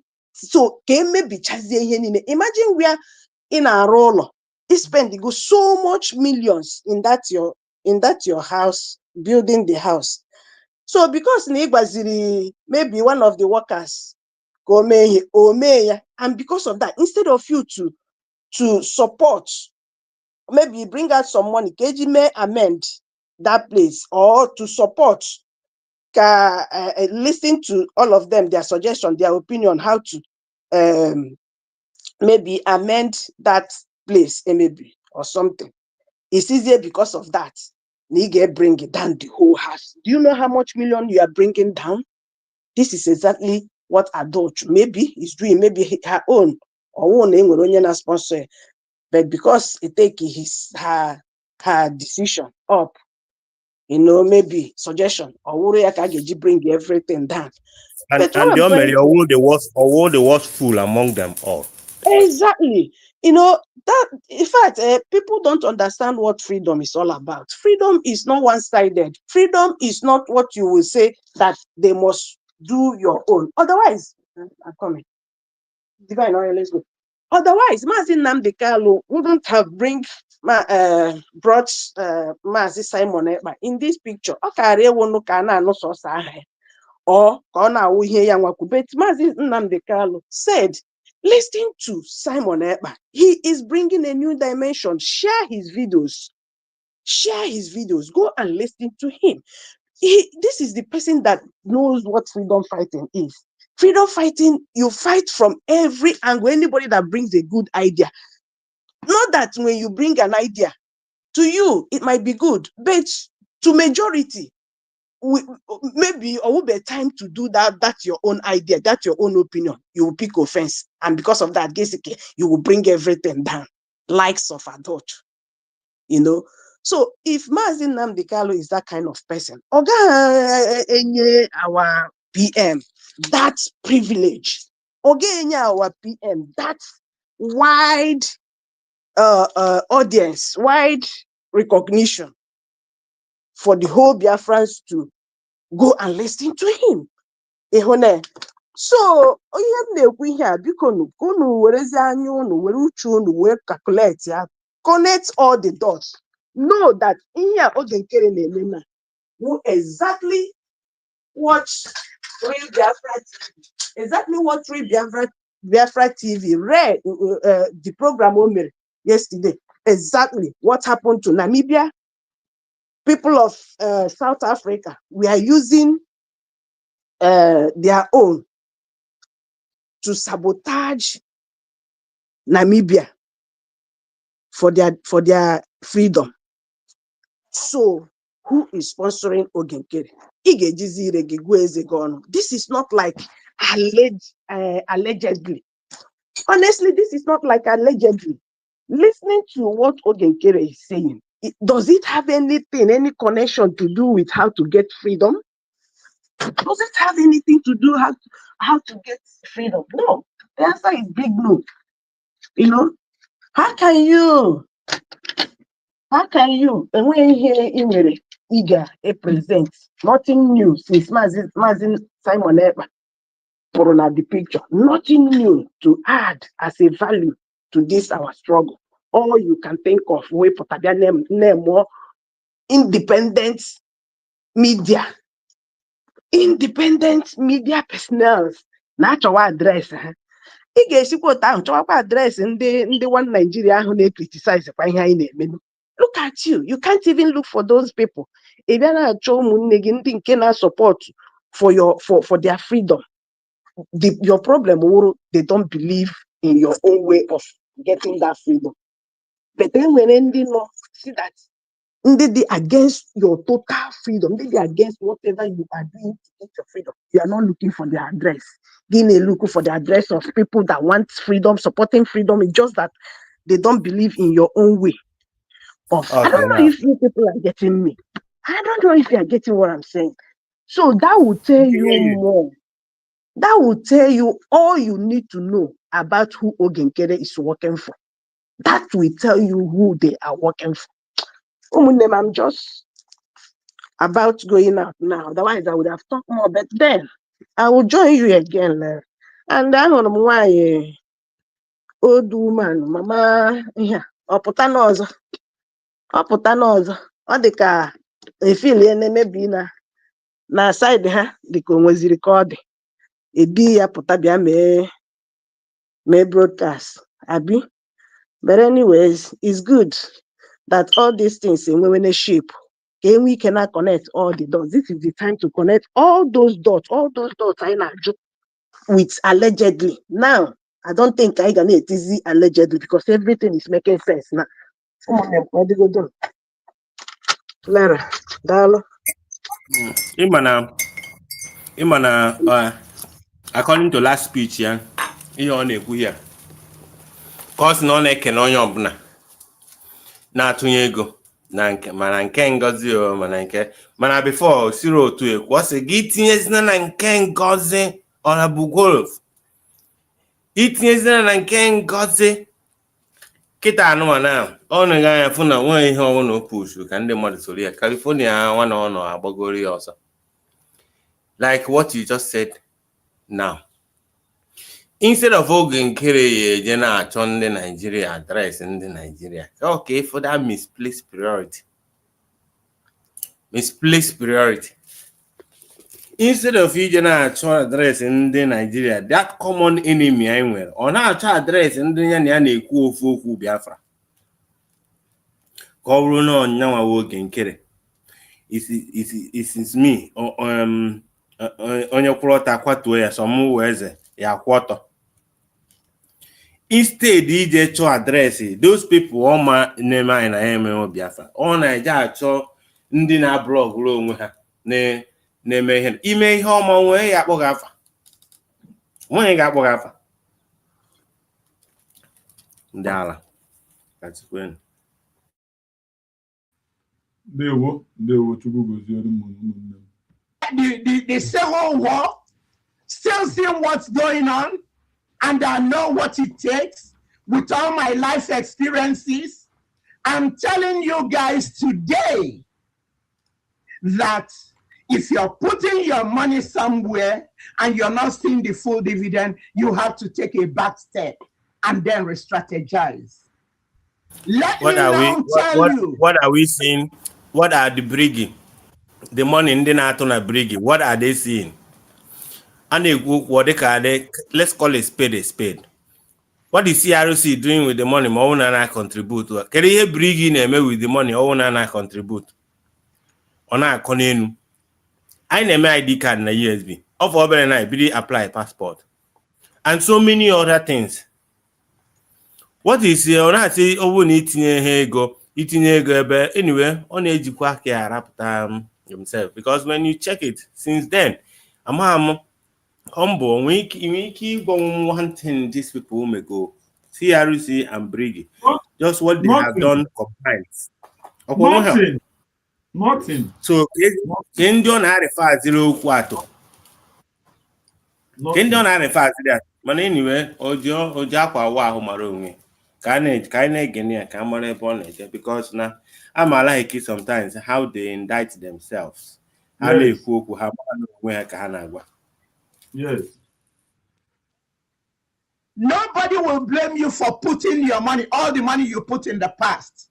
But from today, you now know the truth. You now know what the truth is. And if you still go back to your old ways, I will call it insanity. I'm not here to insult anyone. I'm not insulting anyone. I'm just telling it as it is. That's how we are known, Biafrans. We tell it as it is. We don't care whose house is God. We tell you truth with love. So today, I'm giving you guys reasons why you have to move away from what you were previously doing that is not working out. One of the reasons, I'll tell you where I don't know who stands. And that is where Mazi Onyendu Ohamadike, the man that gave his life, gave his parents, gave everything, the incorruptible one, the only prophet that walked the surface of this earth, the only one that all his prophecies have come to pass, except one, and that is Biafra, which he said will be the last miracle. I'm telling you where he stands. He is the one that said, go follow Mazi Simon Ekpa, because he will be bringing a new dimension. He knows that man is always in the spirit. He knows what he was saying when he told us to follow Simon. And then when we started following Simon, the enemies started attacking him, because once you are standing on the truth, the enemy will attack you. They will come from east, west, north, and south. You have to stand strong, get grounded, so that no matter how they push you, you will not fall to the wayside. That was what Simon did at PM. Obatobie. That was what he did. For 6 full months, they were trying to pull him down. He kept warning them, leave me alone. Leave me the hell alone. If I remember, that's his statement. Leave me the hell alone. But they wouldn't. What happened? One with God is a majority. Obatobie now came out in his full regalia, and they were falling like hot potatoes here and there. If you check now, some of those people, you don't hear them anymore. They have gone underground. Some of them say they're underground. They have disappeared. They have disappeared. Because when you're working with, when God is with you, working with you, nothing. Especially when you stand on the truth. When you're speaking the truth, God is your defense. So ask her now. Ask her now. Is she standing with truth? Is she standing with truth? Help me ask this grandmother. Honestly, na Kano say follow Simon Eba. He's bringing a new dimension. Ke Simon who Simon Nyalondo Zarabeze surrogate. Are they following what Simon Eba is saying? I'm here what I'm saying. In it to Simon, but you don't want to listen to what Simon is saying. Or not confused with the only thing I don't know when I'm under an iota of shame in them that now when they in any food that now on a kuku on no just watch when she's speaking. Yeah, yes, because no na because no shake can no na these people when ufungulote here hamepta. Kakita udono November say you are standing in the truth. I don't understand where they cannot understand that now majority carries the vote. Yes. Ebe umu Biafra na atu aka na asi na ebe aka ha no. why o jide ko nke ebe ahụ ịchọ ịnụ na ebe ahụ dị ụdị mma ka ihe o jide ko ebe a ọ bụ ihe ọha chọrọ ka ya eme ọ ihe ọha chọrọ ka ya eme ka ihe why do you think that one you are the only one that is right enough for somebody to do that do that your bid? Stupid people. Thank you. Yeah, Mazi Obi-Wan, to add to what you just said now. Thank you so much. Ekwone so many times. Even Progress the analyst did the voting online, the poll. She did that. She conducted that in her platform. Result akpọrọ onwe ya ndị na-abakwa mba ndị na-ewe iwe ndị na-asị na na-eme ya na-asị ndị na-asị why Lasuba was saying that. Then we were asking her, what is stopping you? Do it in your own platform now. Is it not better you do it in your own platform if you think na wuruwuru then were go see egwu na-atụ ya ọ bụrụ na wuruwuru ya kọndọtọ they know that reality the reality even if they do it in their own platform, announced or unannounced, people that comes across it will supersede belief in exactly. Announced or unannounced. So brother, they know that when they do it, all USB will win. Definitely. So for them to show ignore that part, they can't. They will still want to comment on every damn thing. They will argue it. When you know that you can't argue this one, this koro in the open that majority is with USB. You know it. How many months now all of you have been trying to take souls out from USB? Man, you are still in the same place you are, stagnant. Now coming to this woman, Neku, stop giving USB your money. Then tell me because here move for the these people or just not what you have done with your own contribution. The little one year own because and when any significant pain no regia we me and when they continue the ID card we started with our PM. Even they continue now prepare for online market. Biafra online market, currency, passports, everything our PM discuss or plan with the cabinet before I got made declaration. This USB continued it. It can't tell you how no. Yet, to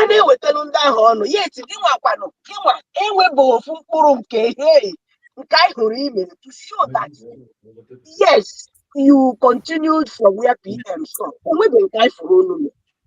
My sister, what they don't understand is that who are the government? The people are the government. That is the point. They just keep thinking that is the few of them that is being there are the one that will say what will happen. The reason why Nigeria cannot operate is because the main government, the so-called citizens of Nigeria, have never risen up and to speak. That's why Ijafu Hanogide Jeborote, Hanogide, one task, a put of task, Hanogide police, Bibia protest, Akuto, government of Nigeria, they are so scared of protest. Because the moment the people rise, everybody will correct themselves. And in this situation, they choose to ignore that the cry of the citizens of Biafrans is supposed to happen. Ichana Nandekano na Simon Eba. Ichana, they don't know about this thing. Forget Kwana Habene in order. They give order at the same time. People follow. If any other people follow here, they will retract it, find another way to put it. The one people because you can't do it yourself. Now Simon Ekman cannot be relevant today is because people are following them. A chairman of a meeting or organization. Obo meeting. Always in the Nabia meeting again. Eka chairman. Eka executive member. No. What makes you people executive member for you to be sitting there is because you have crowd that listens to you. But the moment that you feel to be doing the one that you have, you might generate an artificial body that will be sitting down and be doing, or you just look at a robot that which you will be controlling. I'm why they are finding it so difficult to actually align with the voice of the people that they are leading. Who will follow you? Then go and execute it if you think that you are that powerful. Stupid people.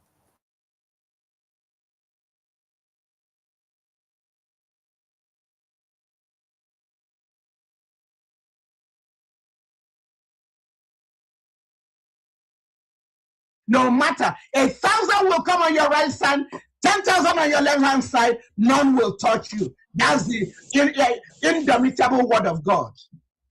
So we started following Simon. And these wicked people, they betrayed. They lied. They did everything. Onyendu say, follow Simon.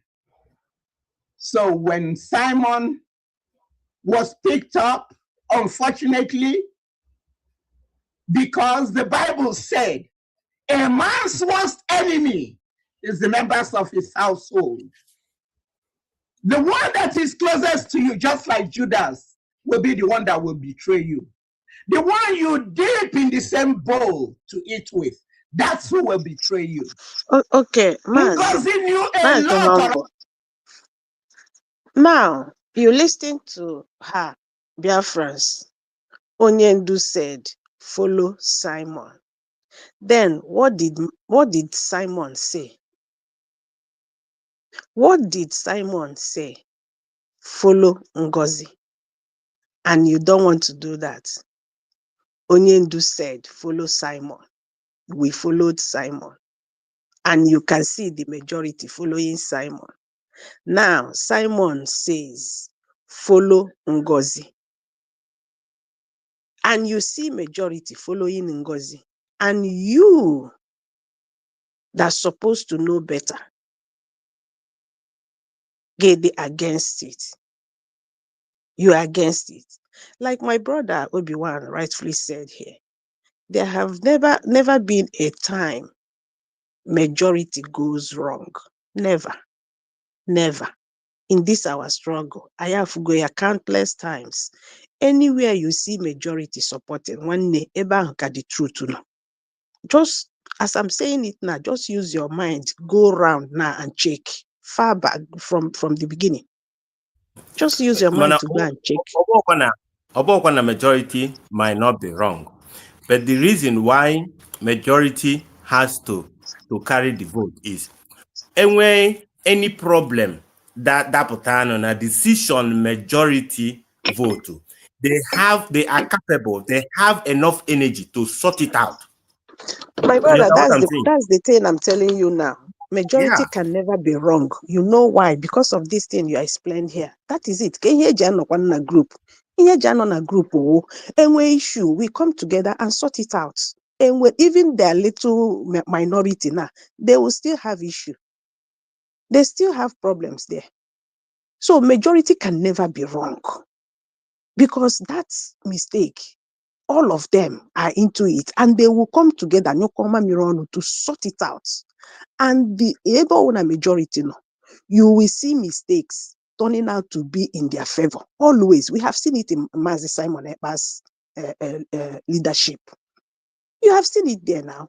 And he said it with his mouth. Now, mistake, you will see how that mistake will turn around to be to our favor. It has happened countless. So majority can never go wrong. because that thing you suspected to be a mistake or wrong, you will see how it will turn around because majority is supporting it. It will turn around to their favor in our time now. So people should reason so too very deep in this our struggle. In this our struggle, nobody is a baby in this our struggle. Only one and ever the capable of reasoning, no matter your level, you are capable. It the capable of reasoning. Me, if you can't reason or I mean articulate on your own, with all these explanations, all these our media explaining and narrating and exposing so many things, then you sit back and connect the dots. Connect the dots. So it weaks me when I see people, like you said, still supporting these people where they have seen no single progress, no single new thing added to our freedom today. No single new thing since Mazi Simon Ekpa left. No single new thing they have added as a new thing. Mazi Simon Ekpa putana hasi lekwe ihe ha mere. Tell me one. But under USB led by Dr. Ngozi Orabeze, you can see countless things. Mazi Simon Ekpa na iso ha you plan or achieve. You will see countless of them. Mazi Simon Ekpa iso ha plan or and achieve in USB. But down there in Ogenkere, down there in CRC, tell me one, if not to come and criticize USB. If not to come and tell you, Mazi Simon Ekpa called them. They spoke one-on-one with Mazi Simon Ekpa, or Joha Keka family had. Always from their side. Nothing, no way forward. So onye ọbụla ga-eji ire na-agụ eze ya ọnụ na nke ikpeazụ nke abụọzi ọgụ nna na-agbara nwa ya efugo ya it has ọrụ enweghị iru ọwụrụ nwanne m kele nọ sị gị na ọrụ a onweghị iru well onweghị iru well in the sense that oge nke rapụtara na-achọ adres ndị na-achọ their freedom, ndị na-fight for their freedom. Think about this. Ndị na-achọ their freedom ka ị na-achọ adreesị ha, whereas enwere so many of them out there that are not even supporting for your address, that are calling for the head of your leader, that are calling for the head of the repatriation of Obato Obi. You are not looking for such people's address. Is it not clearer now that you are working for our enemies? Because it's our enemy that will be looking for this address in Achona, or our enemy that will be looking for this address, and not somebody getting na junta, somebody getting na to freedom. One again when you go freedom, not choosing your own address. Ngozi Orabeze wepụrụ m gị aka because this woman can never stoop so low to talk this type of nonsense. But anyway, ụmụnne m ka ọ hagodo m n'ọfụ. Daalụ. Orabeze knew a lot. Had all the password, everything. She came in less than 3 years. She went from not knowing who Simon is. Madam Azuka was the one who connected both of them. Went from not knowing who Simon is to COS. Yes. We thought I was included in the deceit. I was deceived. I thought she was doing a good job. I know how much I tried to calm her down so that he wouldn't fall out with the PM. So Ngozi betrayed him. So now, up to writing false letters, dog letters. That was why I went with her for a few weeks. And the Spirit of the Lord spoke to me. This is not the right way to go. I turned in my resignation. She sat on it and attended to it when she wanted and told all the lies about me. Okay? So now, that Odogu said she should be his surrogate. That was the basis I followed her. And then when I realized the lies, so I don't know how long it will take some of us to understand that Ngozi Orabeze is not working for Biafra. Ngozi Orabeze does not care. Biafra, you see it. You see, a mother of 73 years old, 73 years old, or neighbor. What we're supposed to be hearing from this woman is truth, not all this disgrace she's bringing to herself and her children. Believe me, a mother of 73 years old. Just imagine. Just imagine. You see, Chineke boy, I make a mistake because always dream killer, always destiny killer. Oh, inyo ofuma, if that na, partially, this woman was expecting to be the next in line. Yes. Next in line after Acholo Batobie Afro, because on a believe that an old timer, Bido from Nnamdi Kanu. Yes. Because Obuni Cheke, mgbe ọ na-introduce Adadiorama into brig, ifuna ọ na-azọkọrọ okwu azọkọrọ, ọ na-eme n'ụdị na ọ na-back ya oge nkere. Ọ bụ na oge nkere, let's assume no brig kita anụ ka anyị na-efolo na ite oge nkere. Ka kita anụ oke ebuga agha busela oge nkere with the energy oge nkere bụ. Because yes, all of those things like a setup, odowezi oge nkere, na-azi anya one day okunye si na oge nkere enwe energy eji lead. No nyanwa bụ onye suppose lead. Ọ bụ na I monitor video nya, then you connected the dots, my brother. You connected the dots. Man, oge nkere shikashizie. Yeah, it was a plan all settled. As in the man, most of these guys is that now, not to go hand on at the struggle. Keka Ngozi Orabeze is just they are out of the blue, decided to take over all things.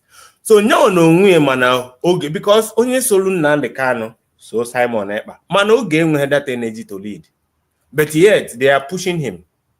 So him will expect that na Oge can Nkere can get people. While everybody, one day this woman will overthrow Oge Nkere. Norozia Nishi as a Mama Biafra. You know, after all, they will also use SMC Arusi to take Oge Nkere away and put her. Yes. That's what that was what the plan. That was what the plan it was before, because and I wasn't expecting this woman, Okenye Dekia, to be able to make such decision without actually thinking. So they really planned this thing, but they did not work out the way I expect. Probably that was why Oji Naya or not Oji or that bone mini about another Rama or suppose they use it because on not that Rama because who believe in another Rama with voice. Or because another Rama Haji well most of all in the Harold. So Obu na another Rama on a side there. Oge Nkere feed me na werukwa platform adadara ma piapu Oge Nkere na akụkụ then no share yotago ihe ha chọburu ime, but it did fail because they are also bitter na Ngozi Orabeze came in from nowhere, and now not just that na Ngozi Orabeze took over, but Ngozi Orabeze piapuru ha ncha niile out of what they are doing before. Mana ebe ha na make mistake that na him and kai ma nke ọzọ ebe ihe onye ọbụla nwere time ihe luo ebe suppose participate, ebe suppose show your talent. That is when you start operating. Ihe Dr. Ngozi Orabeze na-eme kita, they couldn't have done it.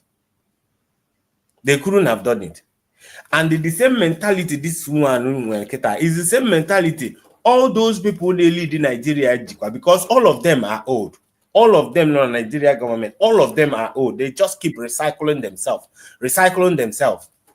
not knowing that, okay, can you give a very good example? Analog operating in digital era. Yeah, in digital era. Let me give you a very good example. Okenye ọbụla nọgide kịta si na ọka ụmụazị amụ kịta ọfụ wela operate phone ma na onye anasị ọkwa ifu phone technology a na-eyuzu kịta iwuru okenye isi na ịka ụmụazị a operate technology enwe now na especially your phone ma na inwe problem because why? Mgbe ị na-eto ito with ikpo aja, ịchụ ngwere, ịlụ boilers, ịlụ moto eji osisi arụ, bekata tire. That was your invention that time. Mgbe anyị pere mpe enwere ihe iji mgbe phone adịghị mgbe anyị na-eto enwere ihe iji eto without technology, and that was the basic of your brain. Ebe aka your brain bido where ihe ebe ahụ ka ọ nọ wee mee basic ya wee na-eto until tolu to certain stage, then phone wepụtazi ma Facebook ma media and all those kind of things wepụta. At some point your brain adịgo enwego foundation o ji weto. Mana ụmụazị a na-amụ kịta nke to enwe ebe a na-ekpozi aja kịta, enwe ebe a na-akọzi akụkọ iho kịta. No. But in school, they teach them with technology. They teach them with laptop. They are using laptop in schools. They are teaching them in a digital way. And their brain as kids is developing within the space of the technology. That's why they know more than you. So, but you as okay, you don't know all these things. You don't understand how to do research. You don't know even where to click, what to do in the internet, nothing. And yet you want to sit down and occupy the seat. Why don't you allow the people that has that brain of that era for them to guide you so that we can be able to follow others? You choose not to because you believe that na obona abana hege obona involved na you might end up losing yourself in the way, not knowing what you are doing anymore, which is true. I take you over. The young stars take you over. The Gen Zs take you over. Ndị papa mmadụ grow then might not know where to start again. Our mechakwa a creative school again for ndị toru mgbanwa, for them to be able to enter another school just to train them based on, because the one noketa agbala also too much. Enwere ano in a speed is in the on a highway. Now, also Ojiho Nwayo will grow within, let's say, from year 2000 to this moment. Also, speed lane can speed lane. Yeah, also. So it's not everybody can be able to catch up. So any atom of locomotive motion. Yeah, so that is the thing. Like what I'm saying now. Very soon, people will lose their jobs. Everybody will become a content creator. Everybody must have to use their phone to make money, depending on the views that you get. Whether there is a good one or a bad one, that is where the world is going. Because by the time robot will take over the secretary in the office, the world will take over most of the things that you are using your hands to do, transportation and all these things. If that a human being will end up not not making use of their own way. And now people will now start engaging into the net for them, for YouTube or for internet to be able to pay them. That's where it's going to now. And these guys are so scared of that.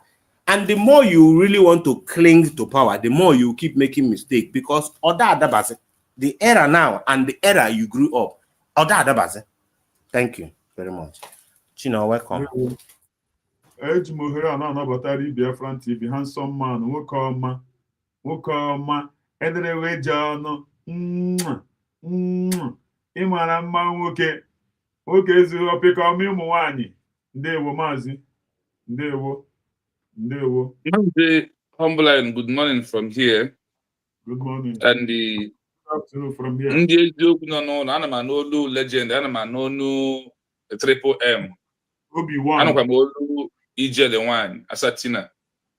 From my location, it's still a morning. Good morning to you all, ụmụnne m.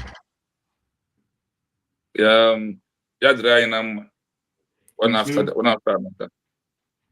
And I am a proud United States of Biafra citizen. I am a proud United States of Biafra citizen. And they tell you. That is who I am. The Biafra TV. Because of things that the government is doing.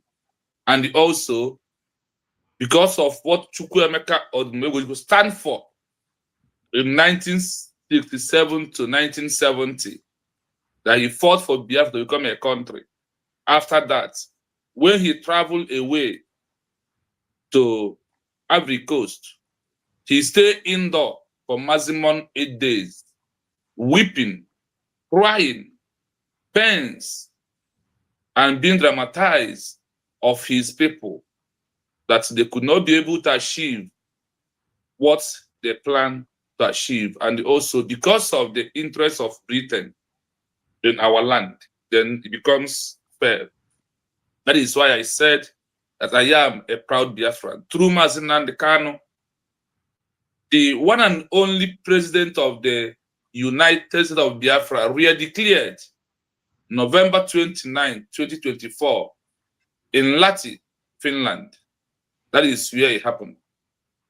And also to my Prime Minister, Simon Ekpa-Njoku, the man with the new mandate, with the new dimension, that is endpoint of all the endless point agitation of IPOB, MASOB, and all the highway people who claim that they are talking about Biafra. The new dimension of Simon Ekpa-Njoku, the Prime Minister, ended all this old dimension through making sure that we have our real declaration of the United States of Biafra to end every struggle and go into diplomatic, political, and the legal, and follow the full templates and the criteria of the other countries in the world who have achieved their independence. Not what we think and not how we reason, but it is how the world achieved their own. And the history, the structure, the template, the yardstick of the world that our DP, our Deputy Prime Minister, Masamana, has already laid down before he take away in the midst of us, is some purely evidence that he know the road. And they said, no, that is when the Bible was in Okwibo. No, bro, no, Mara, Pogele, like Yale, Banya, no, the Common simply mean we cannot achieve Biafra with history repeating.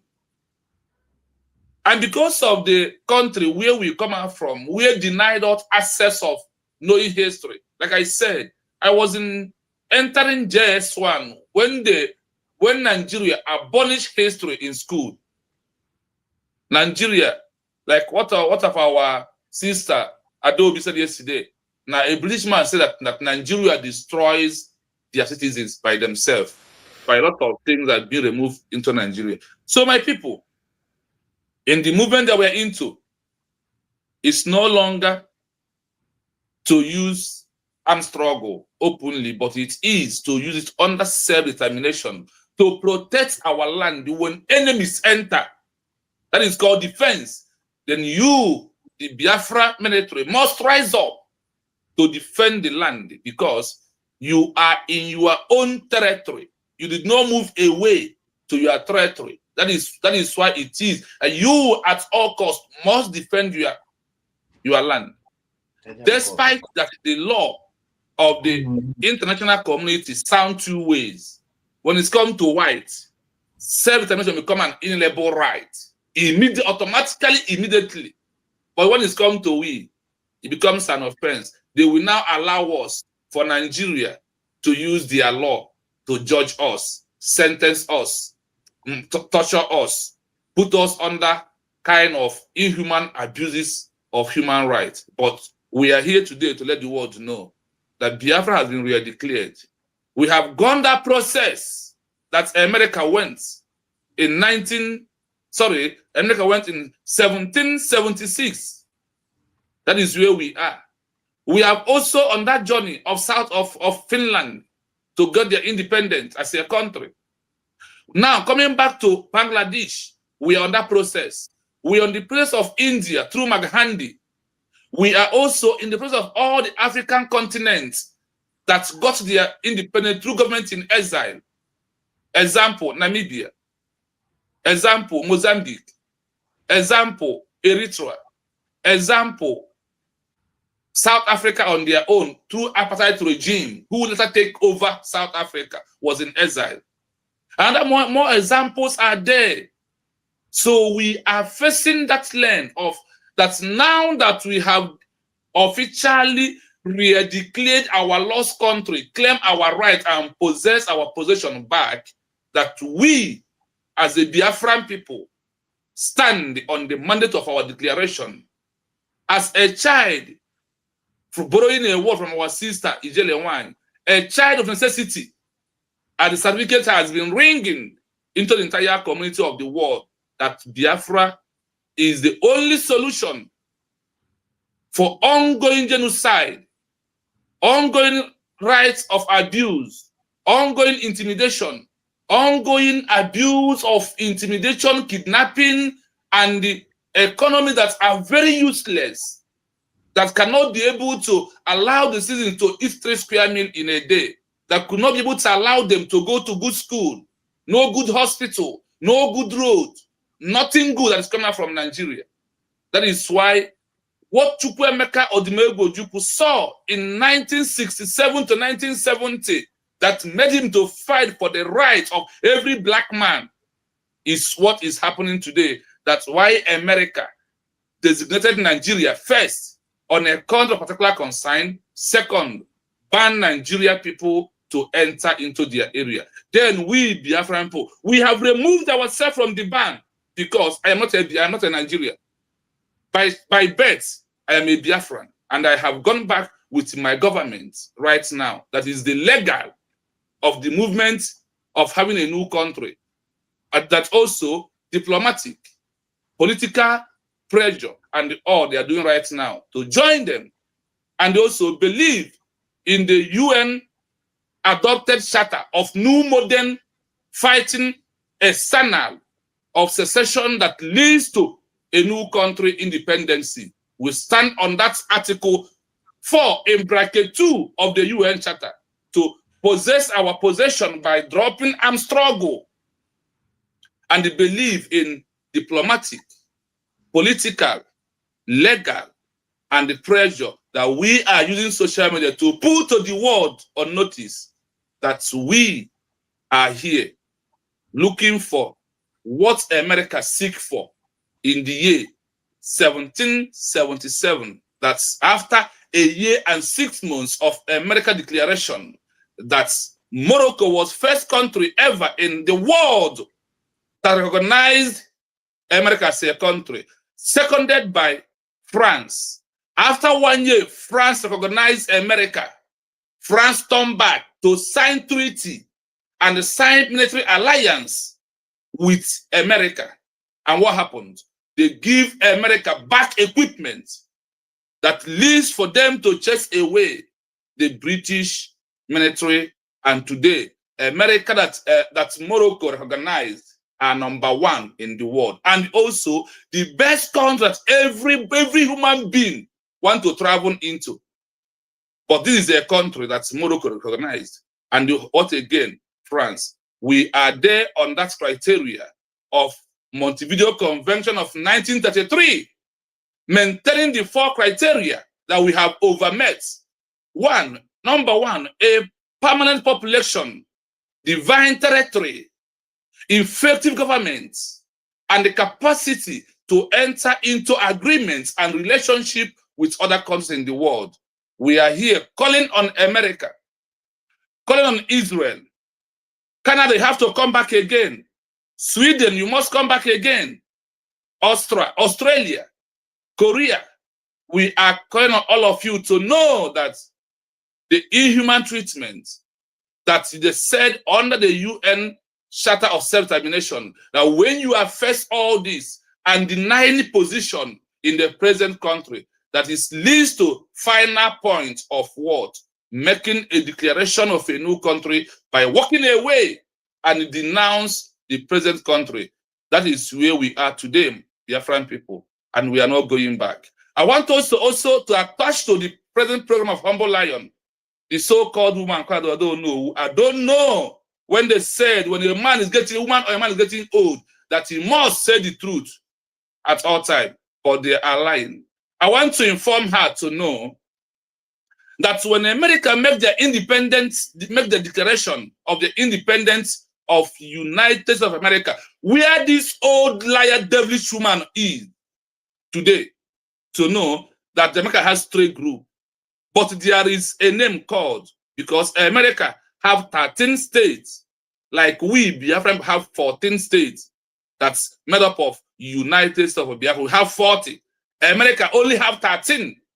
They call it what? United 13 Colony. That makes a declaration of America as a country. After the declaration, they have 3 factions. 2 was against the declaration. Why that particular one that stand on the mandate of the declaration was the one that Morocco recognized, was the one France recognized. Then what made up of all these 2 factions? One of those factions was the one that Anglican organization lead. They said that they don't want America as a country. Then inside that particular one, you find the politicians, the governors that British put in the 13 states of America. Then they are all there. Also the politicians, the big men who claim that if America becomes a country, that they are going to lose their property they have in Great Britain. For sake of that, they don't want America to become a country. The other group was Ndikwe and Ndiekwero or Ndibo na Hadaino. If we are still in Great Britain, it's okay. If we find ourselves in America, it's okay. And when they calculated all these groups, all these 2 groups who never want America to become a country that we are seeing today, they are 25%. And those that want Biafra, those that want America as a country, they are 45%. Example of it is that the Progress, the analyst, created a polling unit. Let people go and vote. The people that want Biafra has 93%. And those who don't want Biafra is just 1% of the non-entities. That is why we know that we are on the right track. And we must continue standing on our declaration like what Namibia did. In a year, 1990, stand up on their declaration and their mandate. And also believe in what Ethiopia did with government in exile in 1963 to 1941. Believe in what Algeria did in 1954 to 1958 to 1962. This is actions of America. What of Angola? What of Guinea-Bissau? What of Mozambique?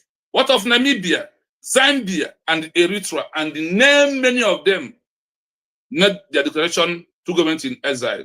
My people, all these countries today, they have a name being registered as an organization they use to achieve their people coming together to stand and open up their declaration. The one presently right now is the one of Namibia. Namibia used a name called SWAPO, Southwest Africa People's Organization. After their declaration, they abolished that name and start answering Namibia till today.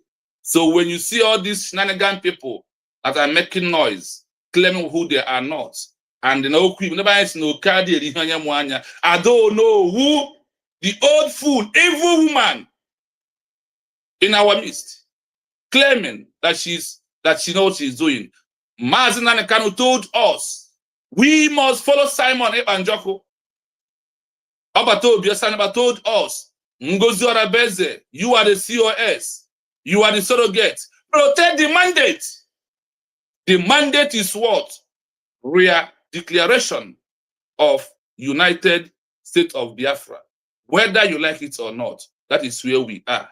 I dare all of you, Chiamaka Ajere, the headmaster, Mazi Akwa, create a polling unit and ask Biafrans to come and vote. Who wants CRC? Who wants fallback?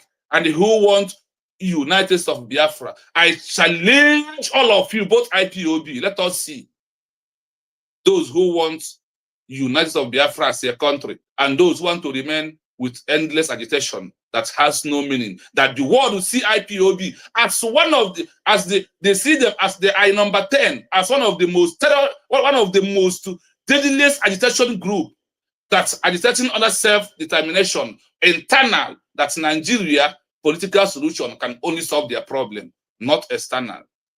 Masambo Lion, let me stop here to our brothers to join before I will come back again for what I want to present to my people. Thank you so much for the time, and I greet all in the house. Thank you, Mazi. Thank you. God bless you. Thank you. Much appreciate for your time. Dano sir. Dano. Dewo. For Biafra, Ngozi Orabeze does not care for Dogu. Ngozi Orabeze hates Onye Ndu. How long will it take us to know?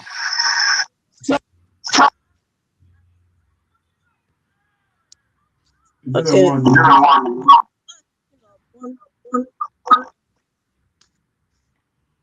Go ahead. What's it called? Mmiri. Evet. Huh? Evet. I can't hear you, Humble. Asabetana Oh, okay. I again a break. I'm at me here anyway. So yeah, I can see the studio now. That's fine.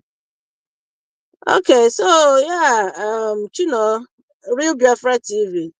Ndewo, I see you. Dalorin. Oh, the Kime program this morning. I think. No, on came late. Oh, okay. So, Ndewo, well said.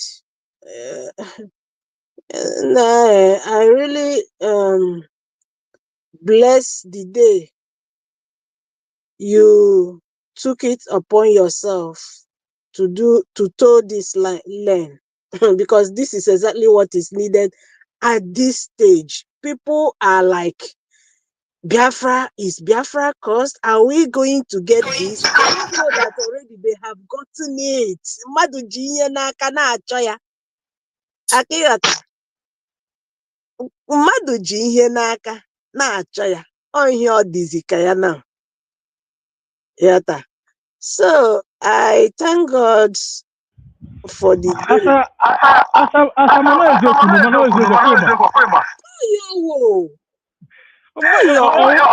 Okay. You remember before. I didn't mean you can be chatting. Go on, my dear. I didn't want to work with you. What did you like so many times? What to get you because uche ga no ya. Ijide ya n'aka na achọkwa that thing. So this is just the stage I know now. And thank God for the day Real Biafra TV took this part. I know the Real Biafra TV no kweba na fire adult. I never fire adult. Imagine we are on continuous. So I know fire adult. My people, Bible say, God say, my people perish for lack of knowledge. What do you think that means? I'm telling you. And because Agbara is, if you want to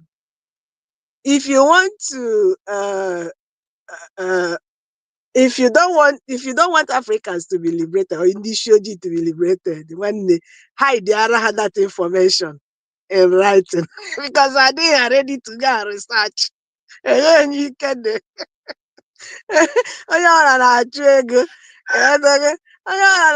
life for ya. You see, I got very research, but look at it now. Why is it, just ignore all those time after work, yeah. Where you gonna research, all of these things. Why is Simon Ekpa was doing this thing, because he was doing all of these things that time, and had it been now after this declaration of the all these things so quite him is he not? Because all the bumbo I know all these things from him before. So had it been now upon at this picture by now, amateur declaration but thank God Chineke dị ebube ka ha na-eche imegide anya anyị ji afụ ụzọ Chineke na-prepare kwa another anya anyị ga-ejikwe na-afụ ụzọ until na ike goro this struggle they can never quench it. They will try, then they will fail. They will always fail. If you go in, so you can see, Biafrans, this is America we are talking about. America we are talking about. Look at their own history. Look at the road, the unsteady road they took to get their freedom. This smooth. We are cursed. Look at it.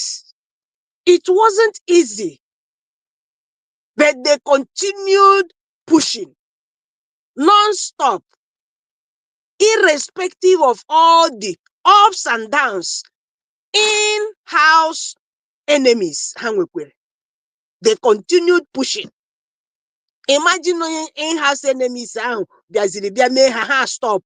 Today, America no as world power no now. So we must continue.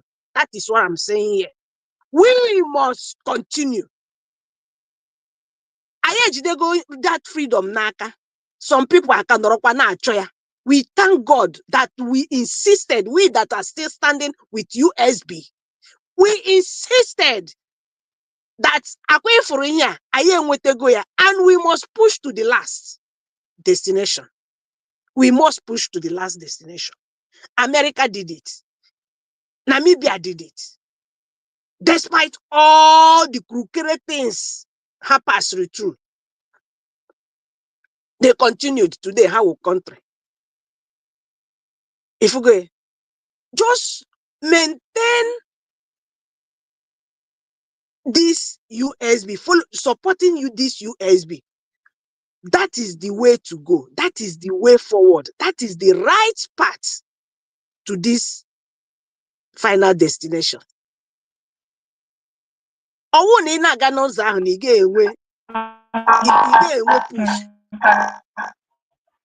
Push.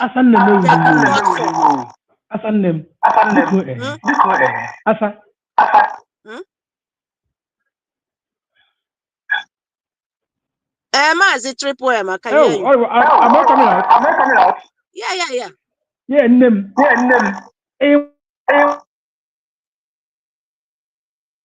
Voice na crack you. A little noise that's coming out from your side. Asa yoku wegi mutu asa. The yoku chagi budezie. Oshi from your side asa. Triple M, Oshi from Asa side, or who from your side? Oshi from Asa side. Triple M. Okay, my brother. Yes. Oshi from Asa side. Yes. Oshi na Mike here. Okay. Apple. Go ahead. Yes. I think why is it that Britain has been the devil every any big nation down? Why is it that it is always Britain? Just imagine back in the days, Britain now when they G America, they can have people. The whole damn family. America is struggle or believe The story of America now similar to ours now. Similar to ours, if not for history. Exactly. Today, America now is the world power. Today, that's in British are holding us down today. Look at what is happening. They tried to wipe us out in the surface of the earth during the genocide war. Now they are using zoo to exterminate us. It's happening to them too now. Now this country will country devil incarnate country. Devil reincarnate. Oh yeah, how?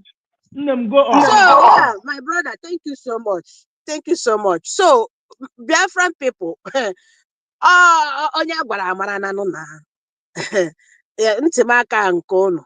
Ịghọtago? So having listened to all of this, ị ka na-ekwukwe gị nwe onye na-asị Biafra is cursed. Ị ka na-ekwukwe odogo gị anya korokoro.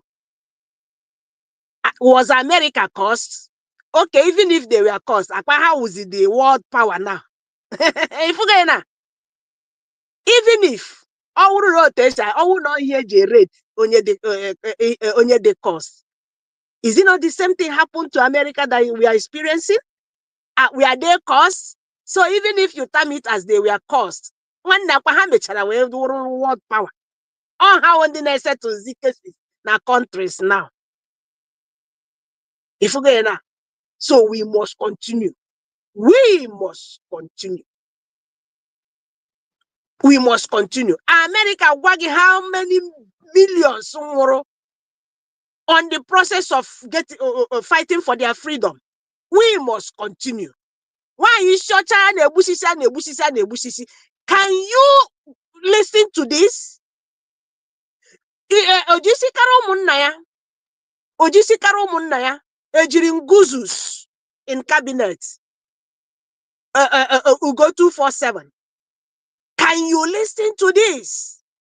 America, how many thousands, millions, thousands, in the process, they were fighting for their freedom. How many? Today, you got like give visa, America, sit here on people's blood. Naming joy. And a man and Kegibia now a put to stored. Now say bushes. Who will give you that freedom without you putting your hand on your forehead and do like this? I'm not now who in here. But on can I say madu fechara heat. You know? Where I can give fetcher heat, who told you that freedom is that cheap? It's not. So if America can pass through that needle, if America can find it that hard today, world power. For her respect. He would American passport. Nigeria. He would have passport to America land and fake can and a lazy can lay and watch. Let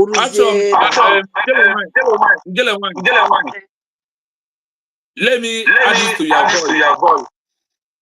After the election of Finland, after Finland standing up and make their official declaration, after that, they lost 40 million of the citizens because of 40 million. Hey, 40 million. They were a country, 40 million. Eh?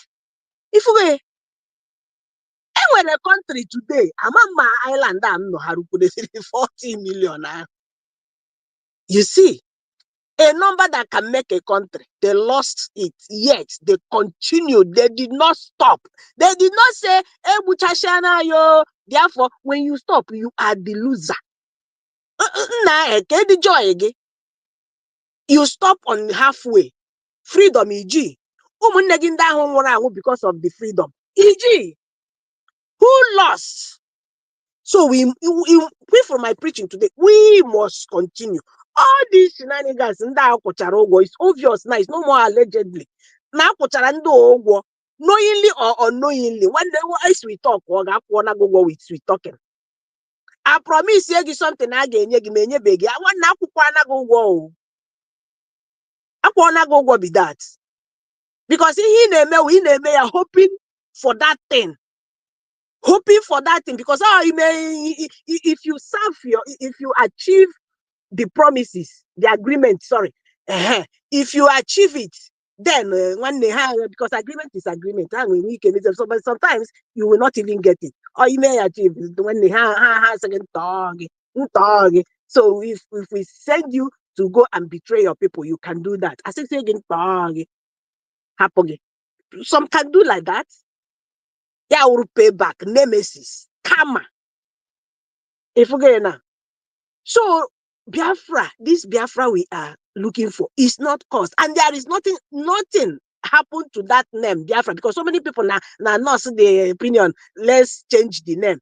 It may be because of this name that we have not gotten it. And no, bro, yeah, listen to the history of people that have gotten their own.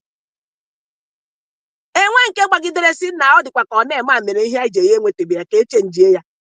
no, it's the way you are pushing that will make it to be faster or delayed. Some people are now drawn by likes of Ugo 247. That was an insider claiming to be the freedom fighter, much as everything that cannot betray. What is happening now? To the extent that Ugo can lie. Koro, saying things when they called it that everybody, even a newborn baby, will dictate that this is a lie. Ugo, you can lie like this. That Ima, all these things when I listen to these people, like this Ozaga Nobi now, I will now be thinking, so what I have been listening to or reading from this guy, or listening like we go to first. So what I have been listening to, some of them might not be true. And I don't everybody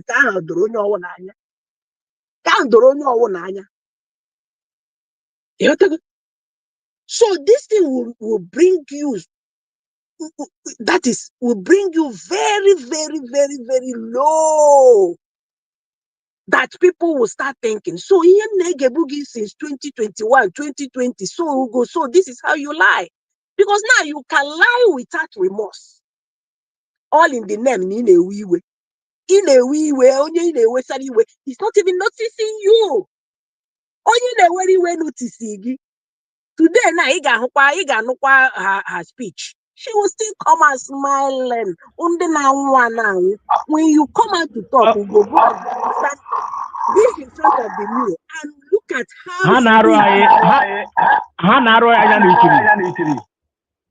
exactly. Last time I even said her own opinion. Last time I say the worst, this nonsense will go to Equeba. Why I will not even come and talk? This woman will not even come and debunk it. She will not. I'm very happy not for your nonsense.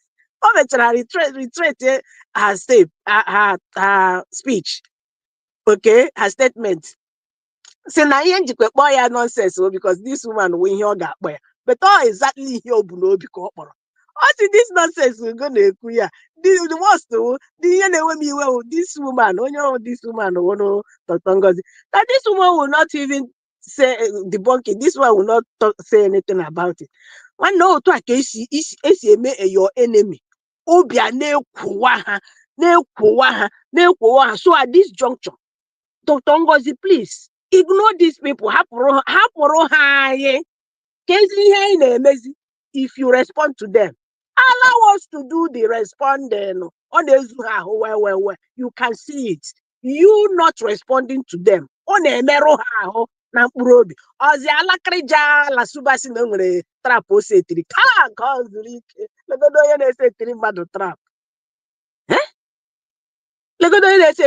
From you were exposed Dr. Ngozi Orabeze to setting trap.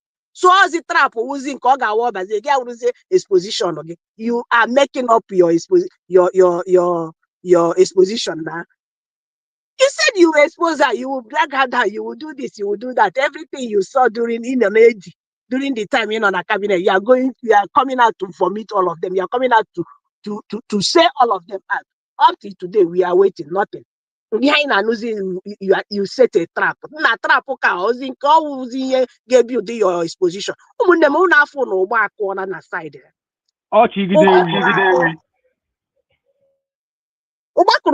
Na side ha. Chai. Ebere megwere m ndị iro m ndị na-achọ ọdịda m. Hey,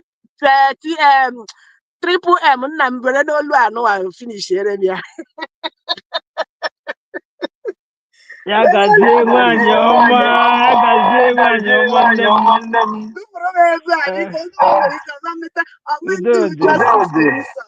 Ndị ire na-achọ ọdịda anyị, ha ga-anọ ka ha na-eche ọdịda anyị ebinie na-ana.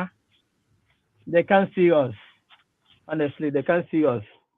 Na nke ikpeazụ a, ha nwa ga-agba agbacha eche. We'll just be looking at them because they have nothing to offer. You know, one thing, sometimes when I look at these people, when you see them coming out to talk, you know, we Biafrans, we always like results. We always like results. That is what Maazị Nnamdi Kanu said. If you want Biafra to follow you, do the right thing. Tell them the truth. You see them following you without not paying anybody. But each time you see them coming on social media to talk, you see them talking rubbish, saying unnecessary things that is not even required at this moment. Because at this moment, we have seen how Zoo is.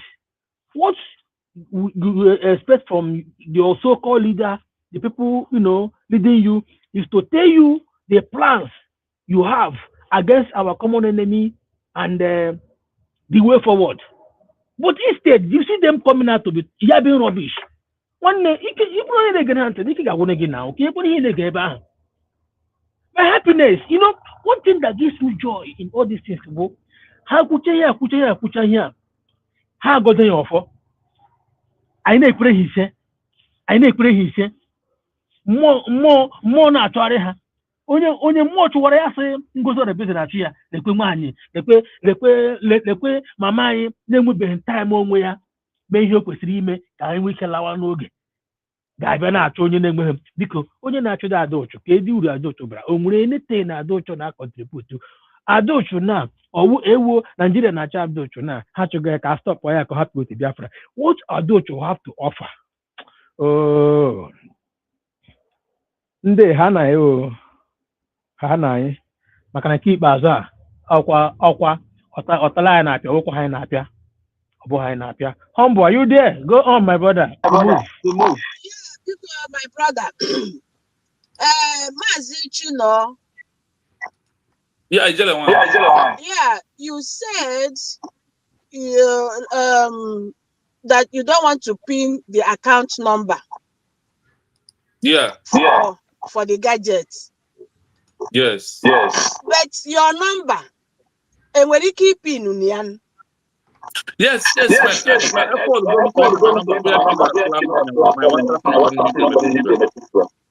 in this platform as well, you can also do the same.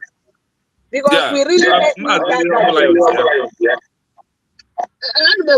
anyway, comment section. Sometimes your mic had drama. Your mic had drama. Mike, my drama. Just come in again. No, I think somebody's mic is on. Yes, maybe. I think open your mic is on, and if another person is speaking, it does echo too much. Just like now. Okay, better. Or do you go back on to say better? Just you can pronounce the back again.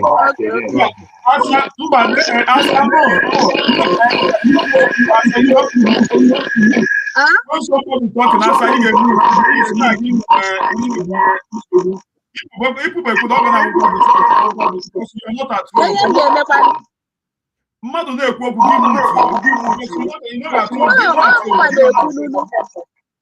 na-ekwu. Okay, no problem. Go ahead. But mmadụ na-ekwu gị mutuo. Go ahead.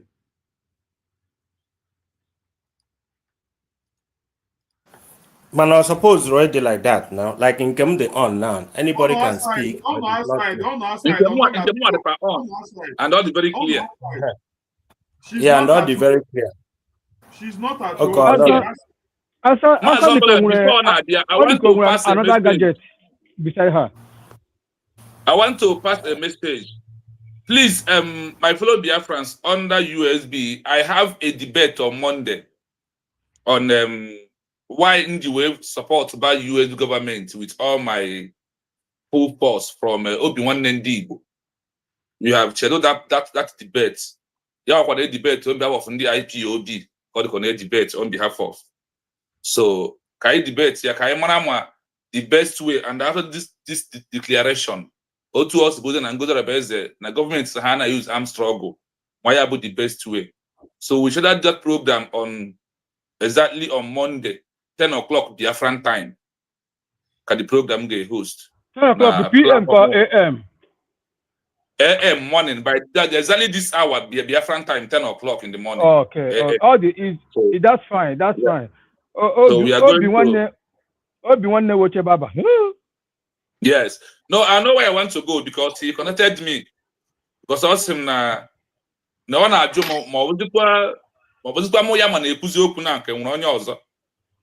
So can I debate on his platform or to discuss? We'll see. Okay. Now approve schedule on Monday. Yeah. That is it. So on the line, I want us to listen to this. I want us to listen in 3 or 5 minutes. 3 countries that almost what we are doing today is what they have done in the past. And even also after their declaration, what transpired, for you to know that we cannot get this Biafra without history repeating. We cannot. And when something that has happened is happening, you just to look at it from there, you speed up.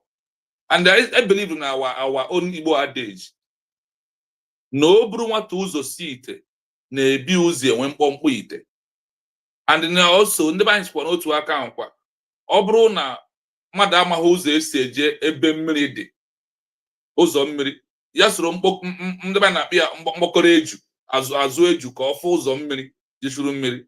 Ndị anyị sikwa the same okwu a ka e kwuru again nkwa, na ọ bụrụ na ọkpụ ụzụ amaghị akpụ ogele, ya lekene ịgba anya n'ọdụ.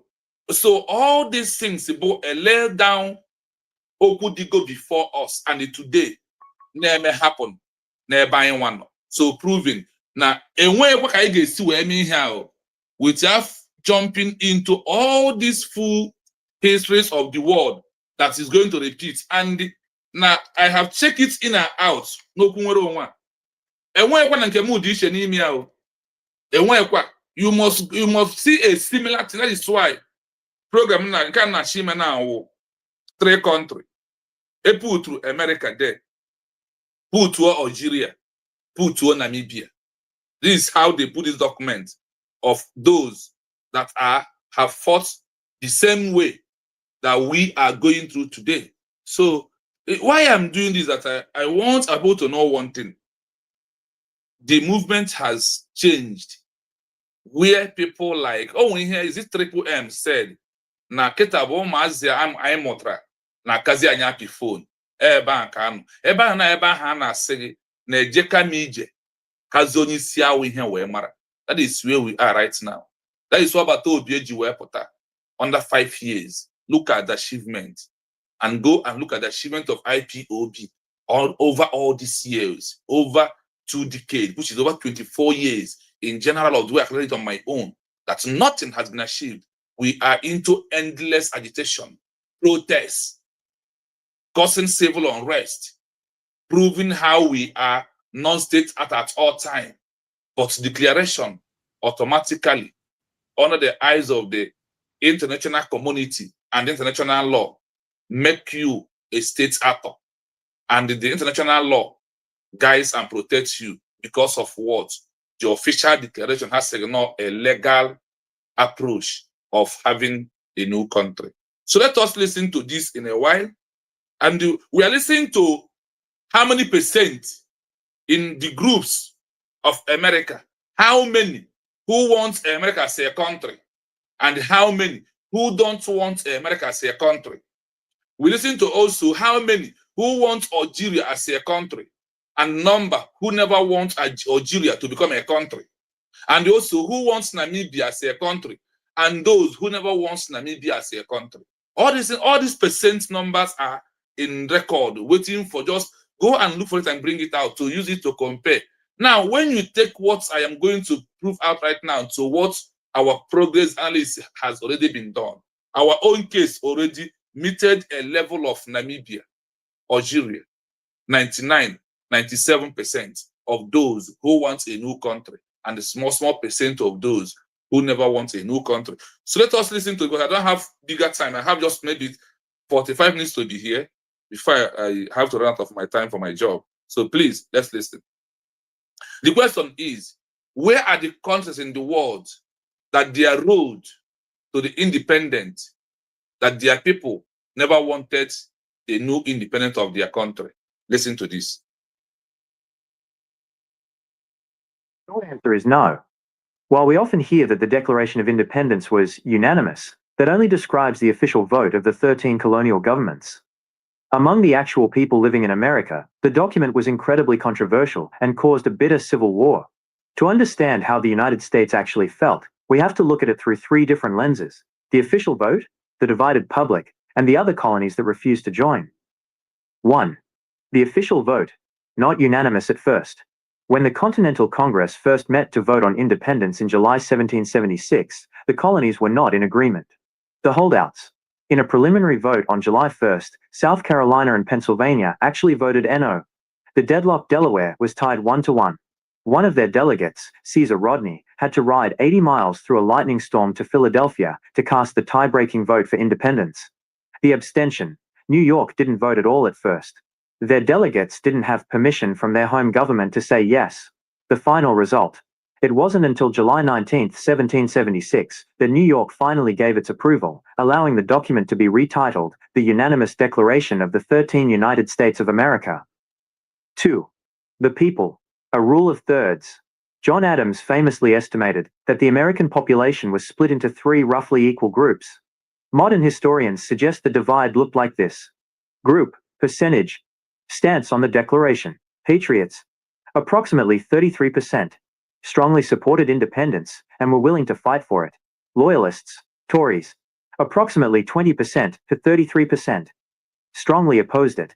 They viewed the signers as traitors and remained loyal to King George III. Neutrals. Approximately 33%. People who just wanted to be left alone, many of whom were pacifists, like Quakers, or lived in remote areas. The cost of dissent. For those who didn't accept the Declaration, life became dangerous. Loyalists often had their property seized, were tarred and feathered, or were forced to flee. After the war, roughly 60,000 to 100,000 people left the country entirely because they refused to live under the new government. 3. The missing colonies. It is a common misconception that all British colonies in North America wanted independence. At the time, Britain had over 20 colonies in the region. Quebec, Nova Scotia, and Newfoundland, Canada, refused to join the rebellion. East and West Florida remained loyal to Britain. The Caribbean colonies, like Jamaica and Barbados, stayed with the Crown because they relied on the British Navy for protection. Summary for your research. If you are looking at this from a registration or legal perspective. 1. Legally, it was unanimous by July 19, 1776, because all 13 state legislatures eventually signed it. 2. Socially, it was a minority movement that eventually gained enough momentum to win, but it was never accepted by 100% of the population. Would you like me to help you compare the US Declaration with the Namibian or Algerian processes to see which one was more accepted by its people at the start? I hope, Asatina, you are here. And the Triple M, are you still here? Mazambo Lion, are they still in the building? Nwoke ọma onye ọbụla na onye ọbụla na anyị na-eje gị oyi na-eme dị anyị mma ụfọdụ ifere megbugo. Mazi, I'm here. Yes. Why I call all of you is that this is only America on their own.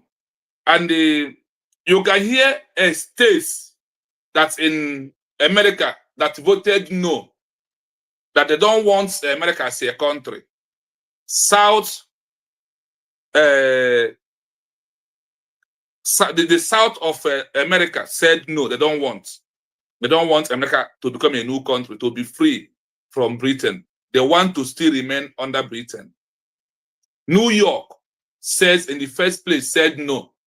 They don't want America to become a country.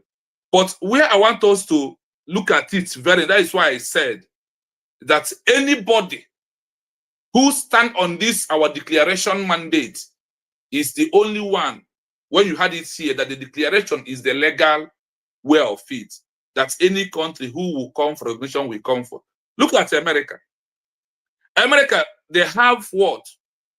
Those supported of the independence, they have 33% of those who said, we want America as a country in the first stage, because they go into round stage. After their declaration first, that is the second time, like what we did on our self-referendum vote, that gives America connected such a thing on their own, that give them power for them to move in to do the declaration first. Then after the declaration, a 20%, which they call them here, loyalists and the other name they give to them, that these people refuse, and that Arsenal have a loyalist to Great Britain, pets and the toys. Look at the three names they even use to describe those who refuse the declaration of America. Now, the question is, these 23% that refuse that America will not be a country, do they stop America being a country today? If they stop America from being a country, can anybody be hearing about United States of America today? The answer is that they never stop. And when our DPM said that this 1% or 2% of those who refuses our declaration could not stop it, back it up is this particular of what? America. Do you know what happened? Then the same 1776, when they have finally, America said, yes, so this 3% finally win 20%. Listen, over 60,000 to 100,000 subsidies of America flew away, like those who are gossiping, castigating, doing everything to make sure that they remain under British. All this included, the 60% included those who never believe, and those who even be, the 40% was those among the government of the America that declare it, and after they walk away. That is 40%. Okay, take example of Ogenkere and their group. Imam Maduabo. Ramadan does not have a group. That is why I see all those ones. So let us say that into our movement of death right now, let us give IPOB, Ogenkere, CRC, let us give them 40%. Then let us give United States of Biafra 60% that want Biafra to be a country. Like America, they have 20%. They said no. 33% said yes. And these 33% stand up. So after, where am I going? Why am I bringing this exact narrative? Is because of what we are passing through right now. For those who are still confused, it's why I'm bringing this particular narrative and chipping right now. Those that believe America is 23, is 33. Those said no is 20 that said no. Then ask yourself. Now, that's why I said that I challenged Sonny Akwarawa to conduct a polling unit and post it out that he wants people to vote. Those who stand on the United States of Biafra right now, and those who want Bridgie fallback, and those who want CRC, and those who want IPOB. Let them do it on themselves. Let us come and vote. You will see exactly what's happening in America. That majority carries the vote. Chiamaka Ajere was once said that those are flowing in Gozo and Abeze are foolish and stupid majority. The same thing is coming out from I don't know and all of them today, even Obieze. How could you think that a majority becomes stupid and become foolish, and you that are 1% are the right person. Now, when America made their independence, there is those that remove from the government. In the English word they use, they call them loyalty that the loyalty lies on the Great Britain. The puppets is another name. They call them toys. These people that I call toys, those that they did not even stand anywhere at all. Then those that they call puppets was those in the government who left the government and start working with America. Then the loyalist was those that never believed that America will be a country fighting against it. They call these three names are there. And they look at what we are doing today. The three names, who stood on these three names? Give IPOB one. They are loyalists of one Nigeria. Give Ogenkere, fall back, puppets. They believe in one Nigeria. They believe working against the declaration. And they are members of this, like Ugo 247 them. They are all belong on this pulpit. Then the toys, when anywhere you turn them, they go. Is those one Nigeria who never believe, or those who believe, when we find ourselves in Biafra, it's okay. If it's one Nigeria, still okay. This is those they call toys. Those one has no meaning. So these three groups, they can be able to get only 20% that they don't never want America as a country. Then the 33% was those who stand on the declaration of America being a country. When I chip in very fast here, you had it here, that when they have all of them finally noticed that America has got recognition from Morocco as a country, got from France, 60 to 100,000 run away. Where do they run to? They run to Great Britain. Some of them run to Canada. This is why if you check out very well, many people of America has Canada citizen ID card. Many of them has Britain ID card. That was those who run away because of that America has become a country. And there is those who they just steal them by themselves. Oh. They are not on those ones. They did not be able to picture a number of those because of what they dish out from their mouth. They could not stand it. They used their hand, put gun on their head, and take their life by themselves. This is where we are, my people. After you have listened to all this, and you never still believe that the Biafra government is the only solution to what we are doing right now, that the declaration is only solution to what is happening, that the declaration remains a legal document that the international global community are going to look for to grant us recognition once the majority is there. And you can see it today, my people. My humble lion, this is my short message. I want it to be short to the Biafran people. Thank you so much. We are here. Thank you. Ijene nwaanyị ka nwere ihe ị nwere ikwu nne m. Thank you, Mazi Chino. What I want to add there is just that thing I was saying before. My this in a way problem, the volume in way problem. I hope I hope you guys are hearing me. Very well. Go ahead. Very well. Yeah. So what I want to say, because Biafrans that are watching us, I don't know how many people watching us here. Please, we need gadgets for this message to move as that is, we want to dip this message into the sea. We want to dip this message into the sea. Please, can you support all these movements which my brother, Real Biafra TV, have taken it upon himself? Or they kwara easy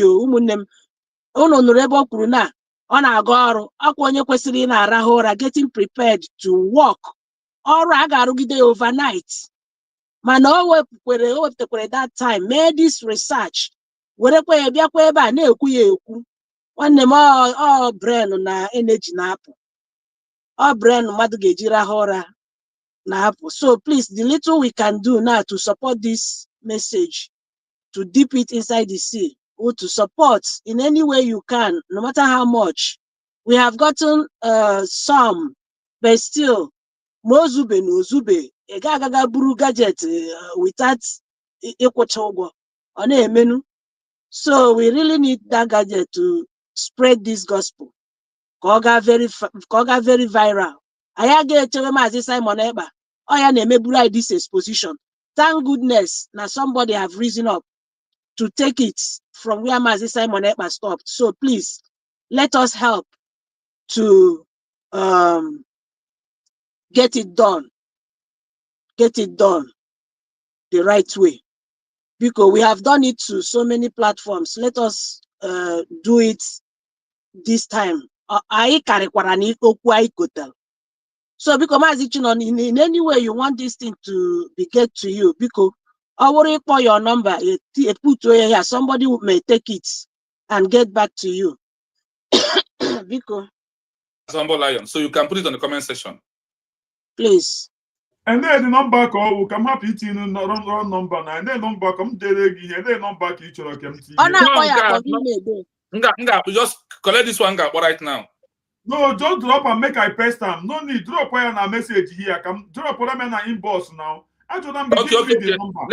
Let me send it to your WhatsApp right now. Alright, enter them give me the number. Okay. I can see it now. Okay. Dear friends, before I leave, because I think that we are rounding up now, I advise each and every one of us to support the United States of Biafra government in any way that you can. It's for the betterment of me and you. It's for our freedom. And when they're not don't mind all these people who doesn't understand exactly what they want. Because if they do, I think that all this quarrel won't be necessary. We want to live like others. We don't want to be scattered all over the world. Let us use this opportunity and grab our own blessings. Let us use this opportunity to save our children, our grandkids, to save our parents. Let us understand the importance of freedom. Because you can't be in another man's country and you are enjoying the way the government work, and you wouldn't want your hometown to be the same. So onye ọbụla ọ dị ọkụ n'obi, onye ọbụla ọ na-ewute, otu ọbụla esi wee mejọ gị, in any way, otu ọbụla iwe si ewe gị, in any way, because a na-anọgidekwa ndị mmadụ akpasue. But at this time around, let us understand that we have to unite to fight one common enemy. And at the same time, to educate ourselves, to understand that what we are fighting for is important to us. To understand that this job is not meant for only one person alone. The property of Biafra does not belong to Nnamdi Kanu. Biafra does not belong to Simon Ekpa. Biafra does not belong to Dr. Ngozi Ohanebeze, nor does Biafra belong to Humble Lion. It's for me and you. It's for our kids, our grandmother, for them at least. Ndị jere agha 1967, for them to actually kahalite n'ulu that thing which they went to war for. For them to understand, to see another side of the government, because since we were born, we have never seen any good thing from the government. Some of us don't even know that the government had a responsibility over their citizens. But if you can be able to prove this and make it work, I promise each and every one of us, once only got to America, once only got in London, mostly in the buying abroad, majority of them, especially in the go so old, majority of them wants to come back home. Ụfọdụ ụmụ ha mazị their culture self. Ụfọdụ ụmụ ha mazị ebe ala obi ha dị. Ụfọdụ anatabeghị for one day because of what? Insecurity, because of bad government. Even ụfọdụ chọrọ ịkpọnata ụmụ ha, but ichekicha environment ị na-akpọnata ndị be gị for that na ọ kakwa mma no need ịta ụmụazị ahụhụ. Let us work so hard and support ourselves. Support ourselves. Support the government. The government with documents. The government in ike iji pụọ ilu ị na-ekwu okwu obodo ọzọ na-ege gị ntị. because I do not understand why some people feel to be catching cruise with our struggle on the internet. But all I know is that whether anybody, whether they like it or not, this is the time for our freedom. May God bless the United States of Biafra. All hail Biafra. Bye. All hail Biafra. Mazi Humble, because there is this announcement, I would have announcement or message. It's a very big message. Emma, this sabotage of a thing, when we say somebody is sabotaging, I don't know the kind among what is going through our people's mind. When you say somebody is sabotaging, if you read the meaning of it, like you are now, you have smartphone, everybody, you can Google the meaning of sabotage in one way or the other. Somebody might be sabotaging knowingly and unknowingly. Why I'm saying this is because of defined population. Defined population. This is one of the criteria that makes a nation. Is one of the criteria that makes a nation. So, how to achieve it? We have ID card going on now. We have passport, which is upcoming. Please identify with that's your country, that's your nation. That is how to define, to get that. You can help me here. When he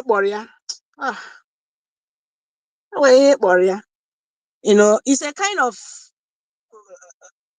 knowing who is how people supporting that this the country, this country and this is how to know people who are supporting. Yes, as now when a new country is being declared, that the government has rights to prove effective by issuing passports as one of the most important documents to submit in the eyes of the international community. That also is a part of the document that UN will ask you if you are submitting to be a membership of the UN.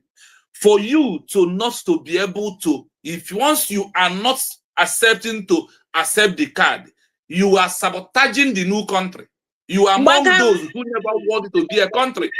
Bam! This is where I stand. You are now the puppet. You are loyal to realize on Nigeria as a country. So that is why you don't want to, whether you are IPOB, whether you are falling, whether you whatever you call your name. We have proven it to you that if you are not standing on the side, that's now that's why I said everybody, I said yesterday, it is a high time. If you know you're a Biafran and you have money, which you are throwing around, go to Biafra government website or go to any big platform, announce, because honestly, abroad, even with $100, where already ID card becomes a problem to them.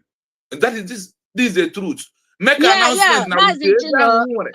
Mazi, look, let me tell you, for this freedom, it takes a lot of sacrifice.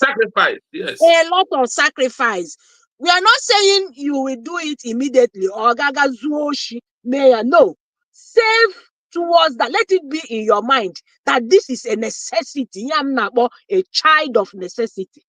Yesterday now, I could know best certificate of child of necessity. Exactly. So, so itinye ya as your budget. Tinye ya as your budget. If you say a budget, add it as your budget. Go ahead and do it. If you are not, that is one of the sabotage. We are sabotaging the number.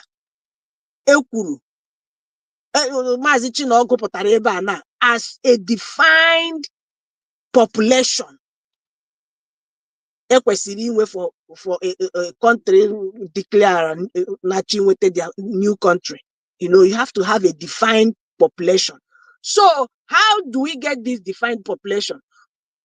By this referendum I made. And again, over 50 million people voted for us to go and redeclare. To go and get your ID. ana-ahụzi million ahụ ana-afụzi million ahụ at least 20 million afụgodunu ya na ha I mean apply for despite na enwe ha maximum number to prove a permanent population. But we need to do that. We need to. Anyway, that is but why my message na got to all these big men. My dear brother. Enwere call the na I na-ekwu na over 50 million because I'm an enwere ndị circumstances man so many circumstances seen and unseen nwere ike ime emeba apply kemgbe ahụ emere ihe ahụ we know we can't say God forbid but ihe na-eme eme ka ọwụ is inevitable buying natural is a natural thing kemgbe ahụ emere ihe voting ahụ enwere some people vote na-eso ozi anyị nọrọ na-ekwu ihe ana so those things back also.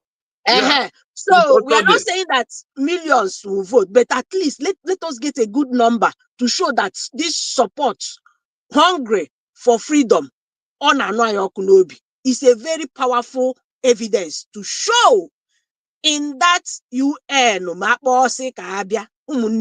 it will give us a fast recognition. So please, if you have your money today, go to that site, click and do and apply. Go and apply. If you don't have, just go and write it in one of those things in budgetary that you will do when you get the money. Please. Thank you. I don't know, Trip M. Okay, has finished what you want to say. The thing is very simple. We are also delaying ourselves. Those who believe in United States of Biafra, they are declared. I want to tell you this word. Do you know that there is those who claim they are standing on this side, but they are having double mind? Do you know that? Remove your double mind. Come out fully. Come out fully, both in your support, understanding that you believe in all the doings of United States of Biafra government. I always say this word to them. They have achieved 99% of this movement. The only 1% that remain is recognition. I also want to let our people know, in this modern 21st century, fighting for a new country, for external secession of independence of a free nation, they said that they do no longer want armed struggle, that this is no longer the time or the era of the colonial masters, that they use it, that things have changed and the life has more value and the laws has already been putting down for you to achieve your country. So in that quest, that is why what government is doing must need to be give a round of applause and support them. But remember, if Obato Obie is here, with insight on things he said already, he may no longer continue in this armed struggle way because he said that this thing after this at the level will change. And you know, some Bolebus believe that the change is all about woto. No. That's why he told that afterward. Now the word reconciliation. If you are doing reconciliation, are you going to be shooting gun in reconciliation? You have to drop it. If you are going for diplomatic, you have to drop the gun.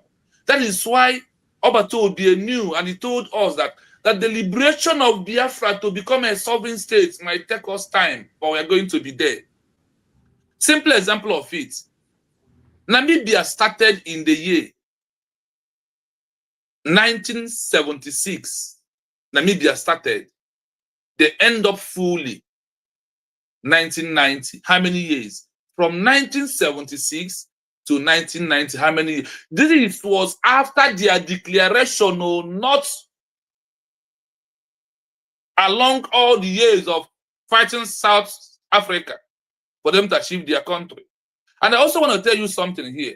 If you think that this declaration is a magic or miracle, you are deceiving yourself. It must go criteria because, take example of America.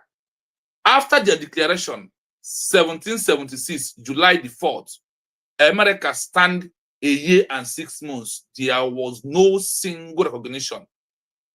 There was no single recognition to America until a country in Africa lead the way.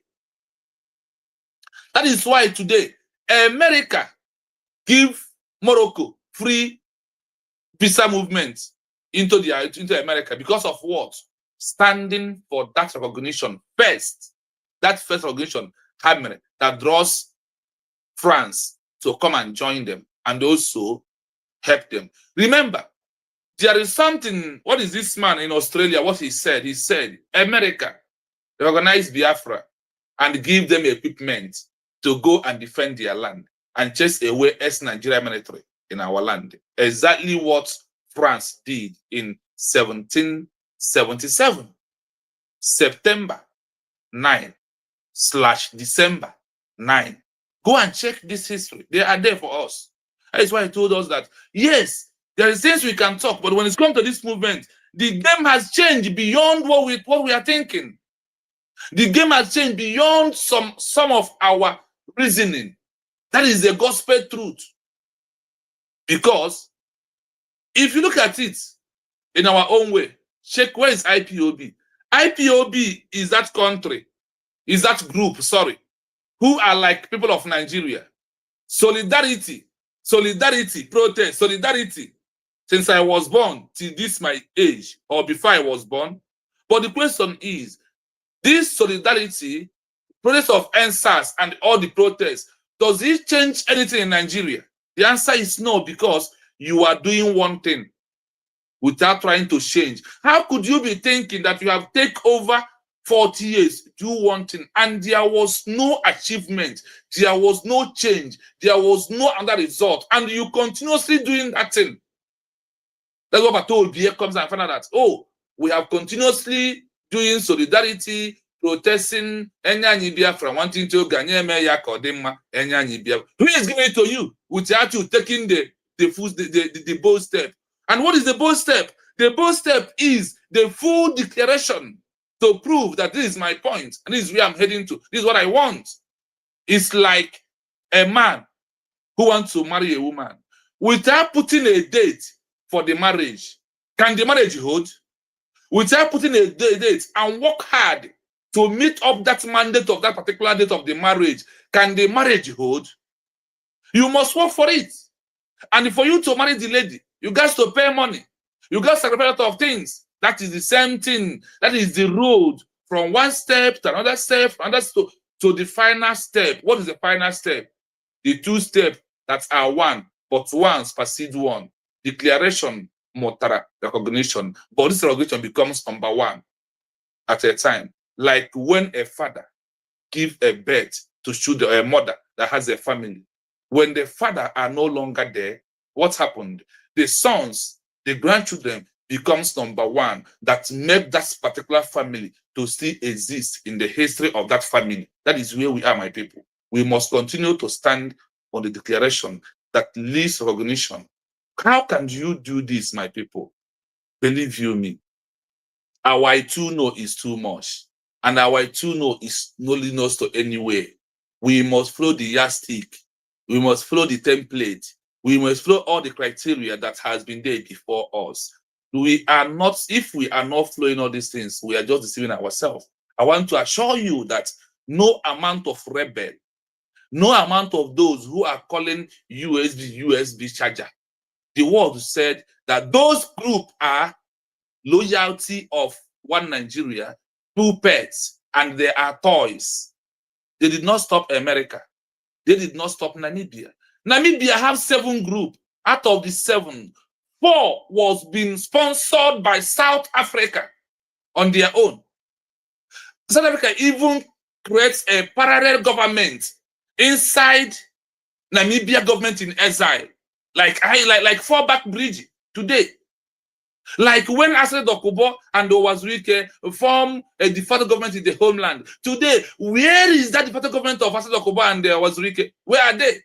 The de facto government of Biafra working under one Nigeria. Nigeria give the money to form that. It's an evidence of comparing to what Ogenkere is doing today for you to know that these people are being puppets, are being sponsored by one Nigeria. The way they sponsored people. Do you know that even South Africa formed military inside the Ministry of the Government in Exile of Namibia. And what happened? They find out the truth. That is why they use sales ladies and they train sales ladies in abroad. Open school in abroad, Namibia. Namibia open school in Angola. They open school in Zambia to train their people. They flew them from different countries, give them passport, give them visa to go to Namibia and Angola to study on what government want them to do. After that, they come back, they sponsor, they train them for only 2 years in that school. The 2 years was, the school was 2 years you graduated. Then you come back, you go back in the homeland. Those people that are doing this thing, when they're in that school, none of their pictures in social media. The government refused to let their people in social media. So it was the one to use them in the homeland. They come back in their homeland. They start selling things, moving around, like what you see Nigerian government using the Fulani terrorists, those who claim they are shoe shiners, they are the Alamajiris, they are cacao rearers. This is exactly what Namibia did. And that is exactly what these Fulani Caliphate are doing today by using them to surrender and gather all the information of every down street. Do you know that sometimes when I was in Biafra land, I will be in my father's house in the kitchen. A Fulani man will take up and will bust to the kitchen and claim that he's finding a road. What is he doing? Getting location of all the track road. That is what Namibia people did. So if you are here deceiving yourself, if you are joining Ugo 247, you are doing yourself more than good. This Ugo 419 was the one who eated the money they give him to give to me, for me to move my platform to another level. What happened today?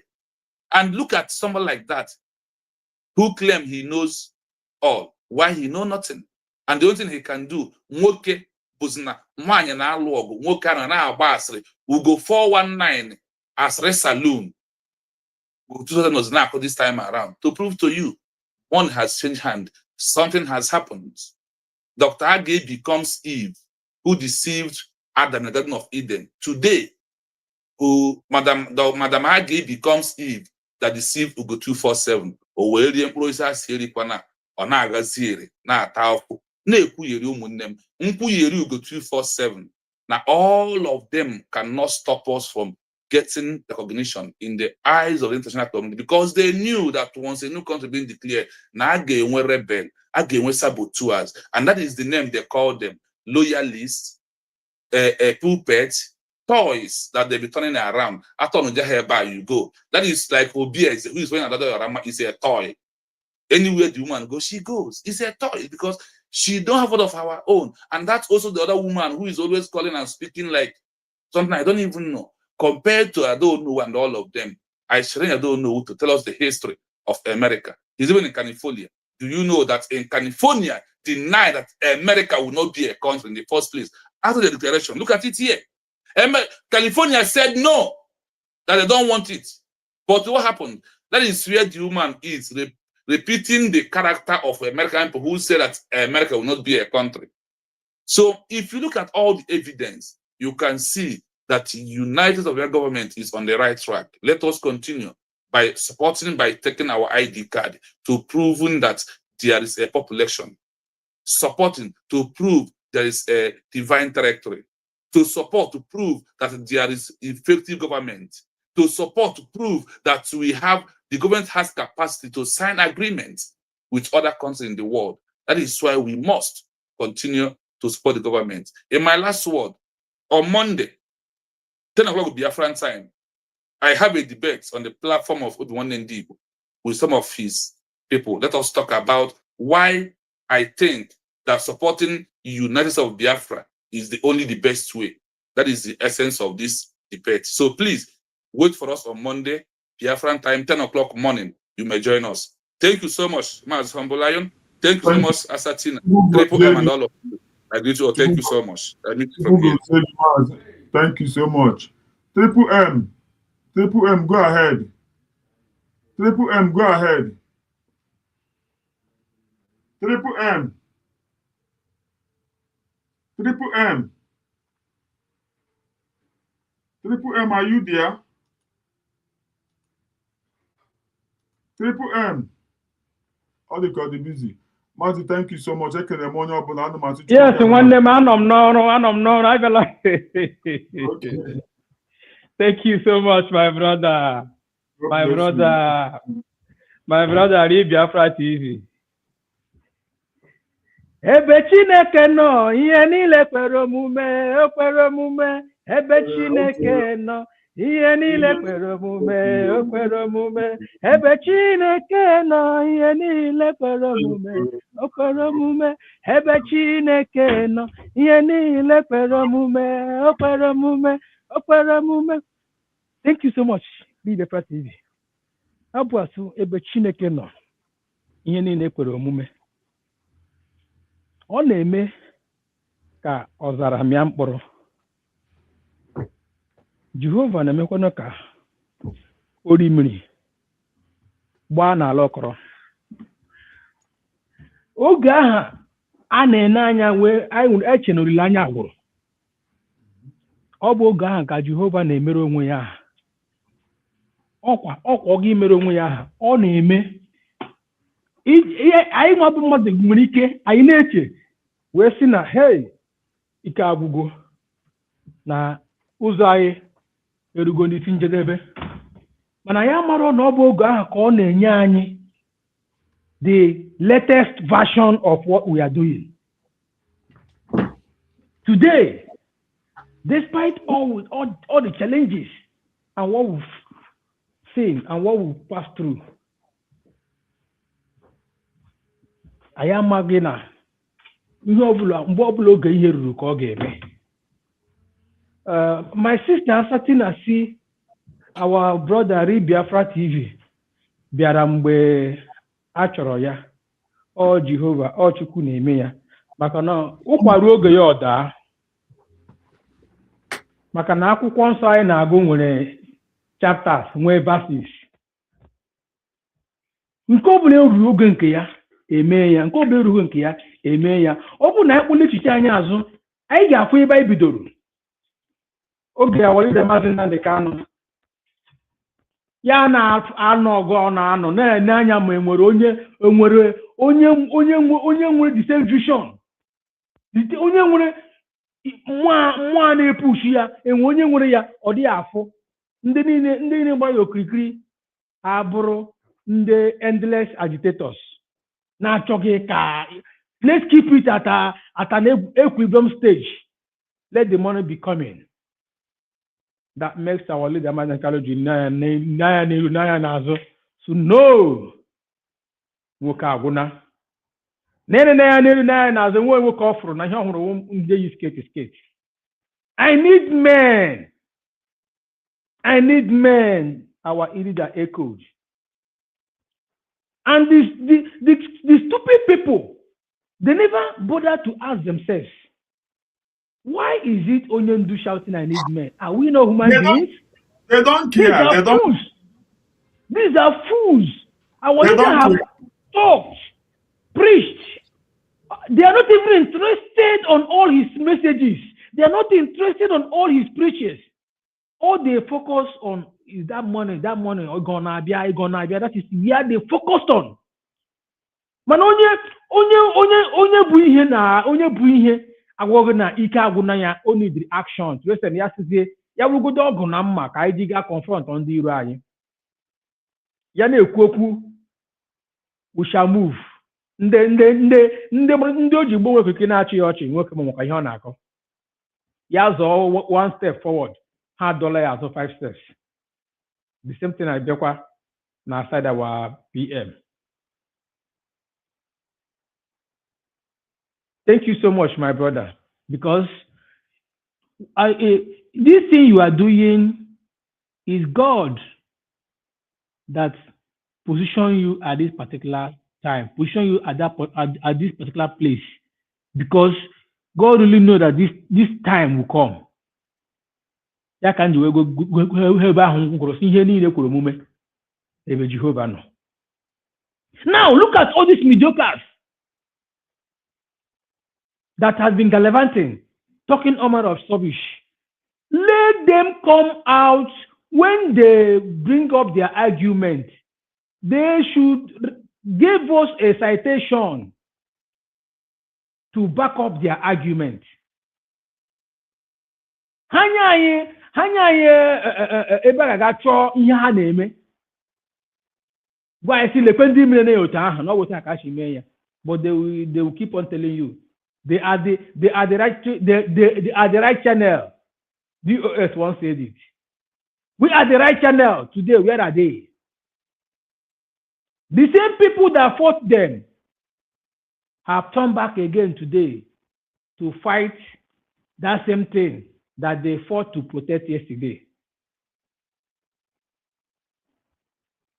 Eligwe na-akọ nsọpụrụ gị Chukwu.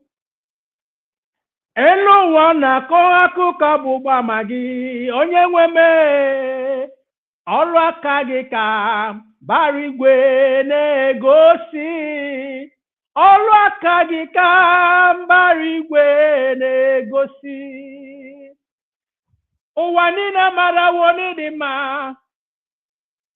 mere anyị ji na-aṅụrị ụwa niile kwerewo n'ịdị mma Chimo ka anyị ji na-aga ala ụwa niile kwerewo n'ịdị mma onye ọma m mere anyị ji na-aṅụrị ụwa niile kwerewo n'ịdị mma mere anyị ji na-aṅụrị. If not for USB, Kezi, our PM said it. Why are we going for redeclaration? It's for we to get those documents that will enable us to engage the world into diplomatic ties. Anything outside that, we are making noise. Let us not forget in hurry. Ogenkere once said, Ngozi is bragging, he had the document, The document is rubbish. We don't need it. It is rubbish. People are still following them. Today, he has turned back to say, give me, I need the address of those people that is supporting USB. I need their names. Ask yourself, what is the difference between this and and I hear China and Komene during the time of our PM? Now, Mazuko has also been threatening some Biafrans on that same aspect. I will bring your picture, I will bring your address, I will do this. Then you ask yourself a simple question. Who are these people working for? Yeah, big, very big question. Then look at their speeches from A to Z.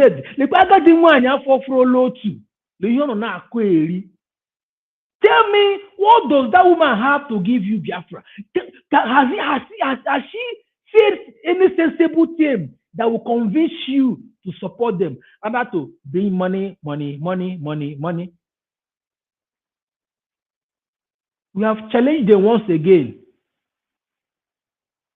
The same challenge Biafran people need throw to Zoo.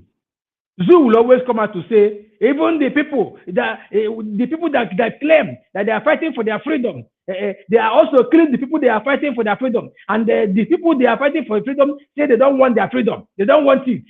Zoo, put in Chonuna, give us referendum on Ajo.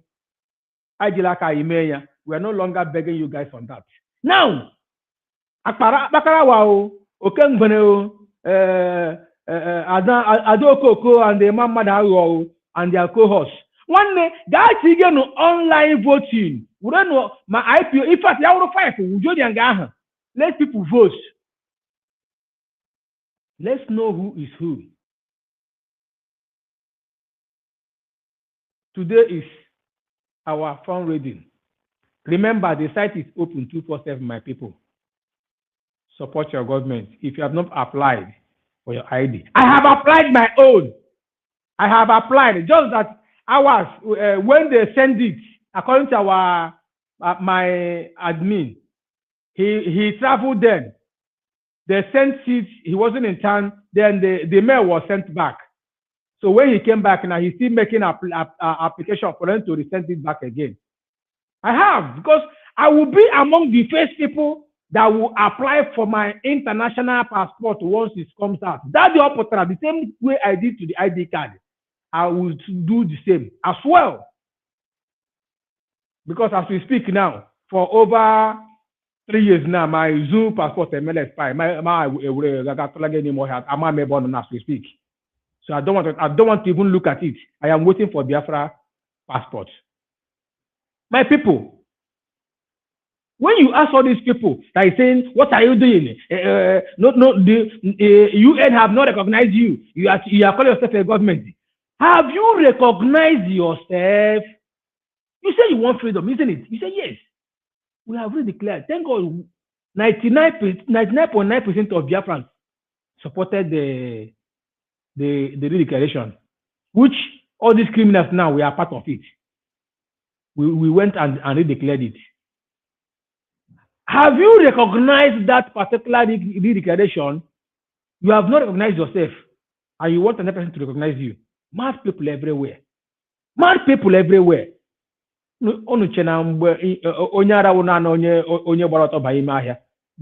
have categories of madness. It's less for you to choose where you belong to. My people, if not for USD, we are done. Thank you very much as we continue to push. Without the honor. My brother, take on. Thank you so much. Man, make eze nwife chukwu gozie gị gbagwu man make onye ọbụla and make lasati and make obi one and make ne Biafra TV ndị cheta na ndị cheta da afasị chukwu kabe ma bụ n'ime good afternoon from here ka emechaa nụ ka anyị hụ nụ in the evening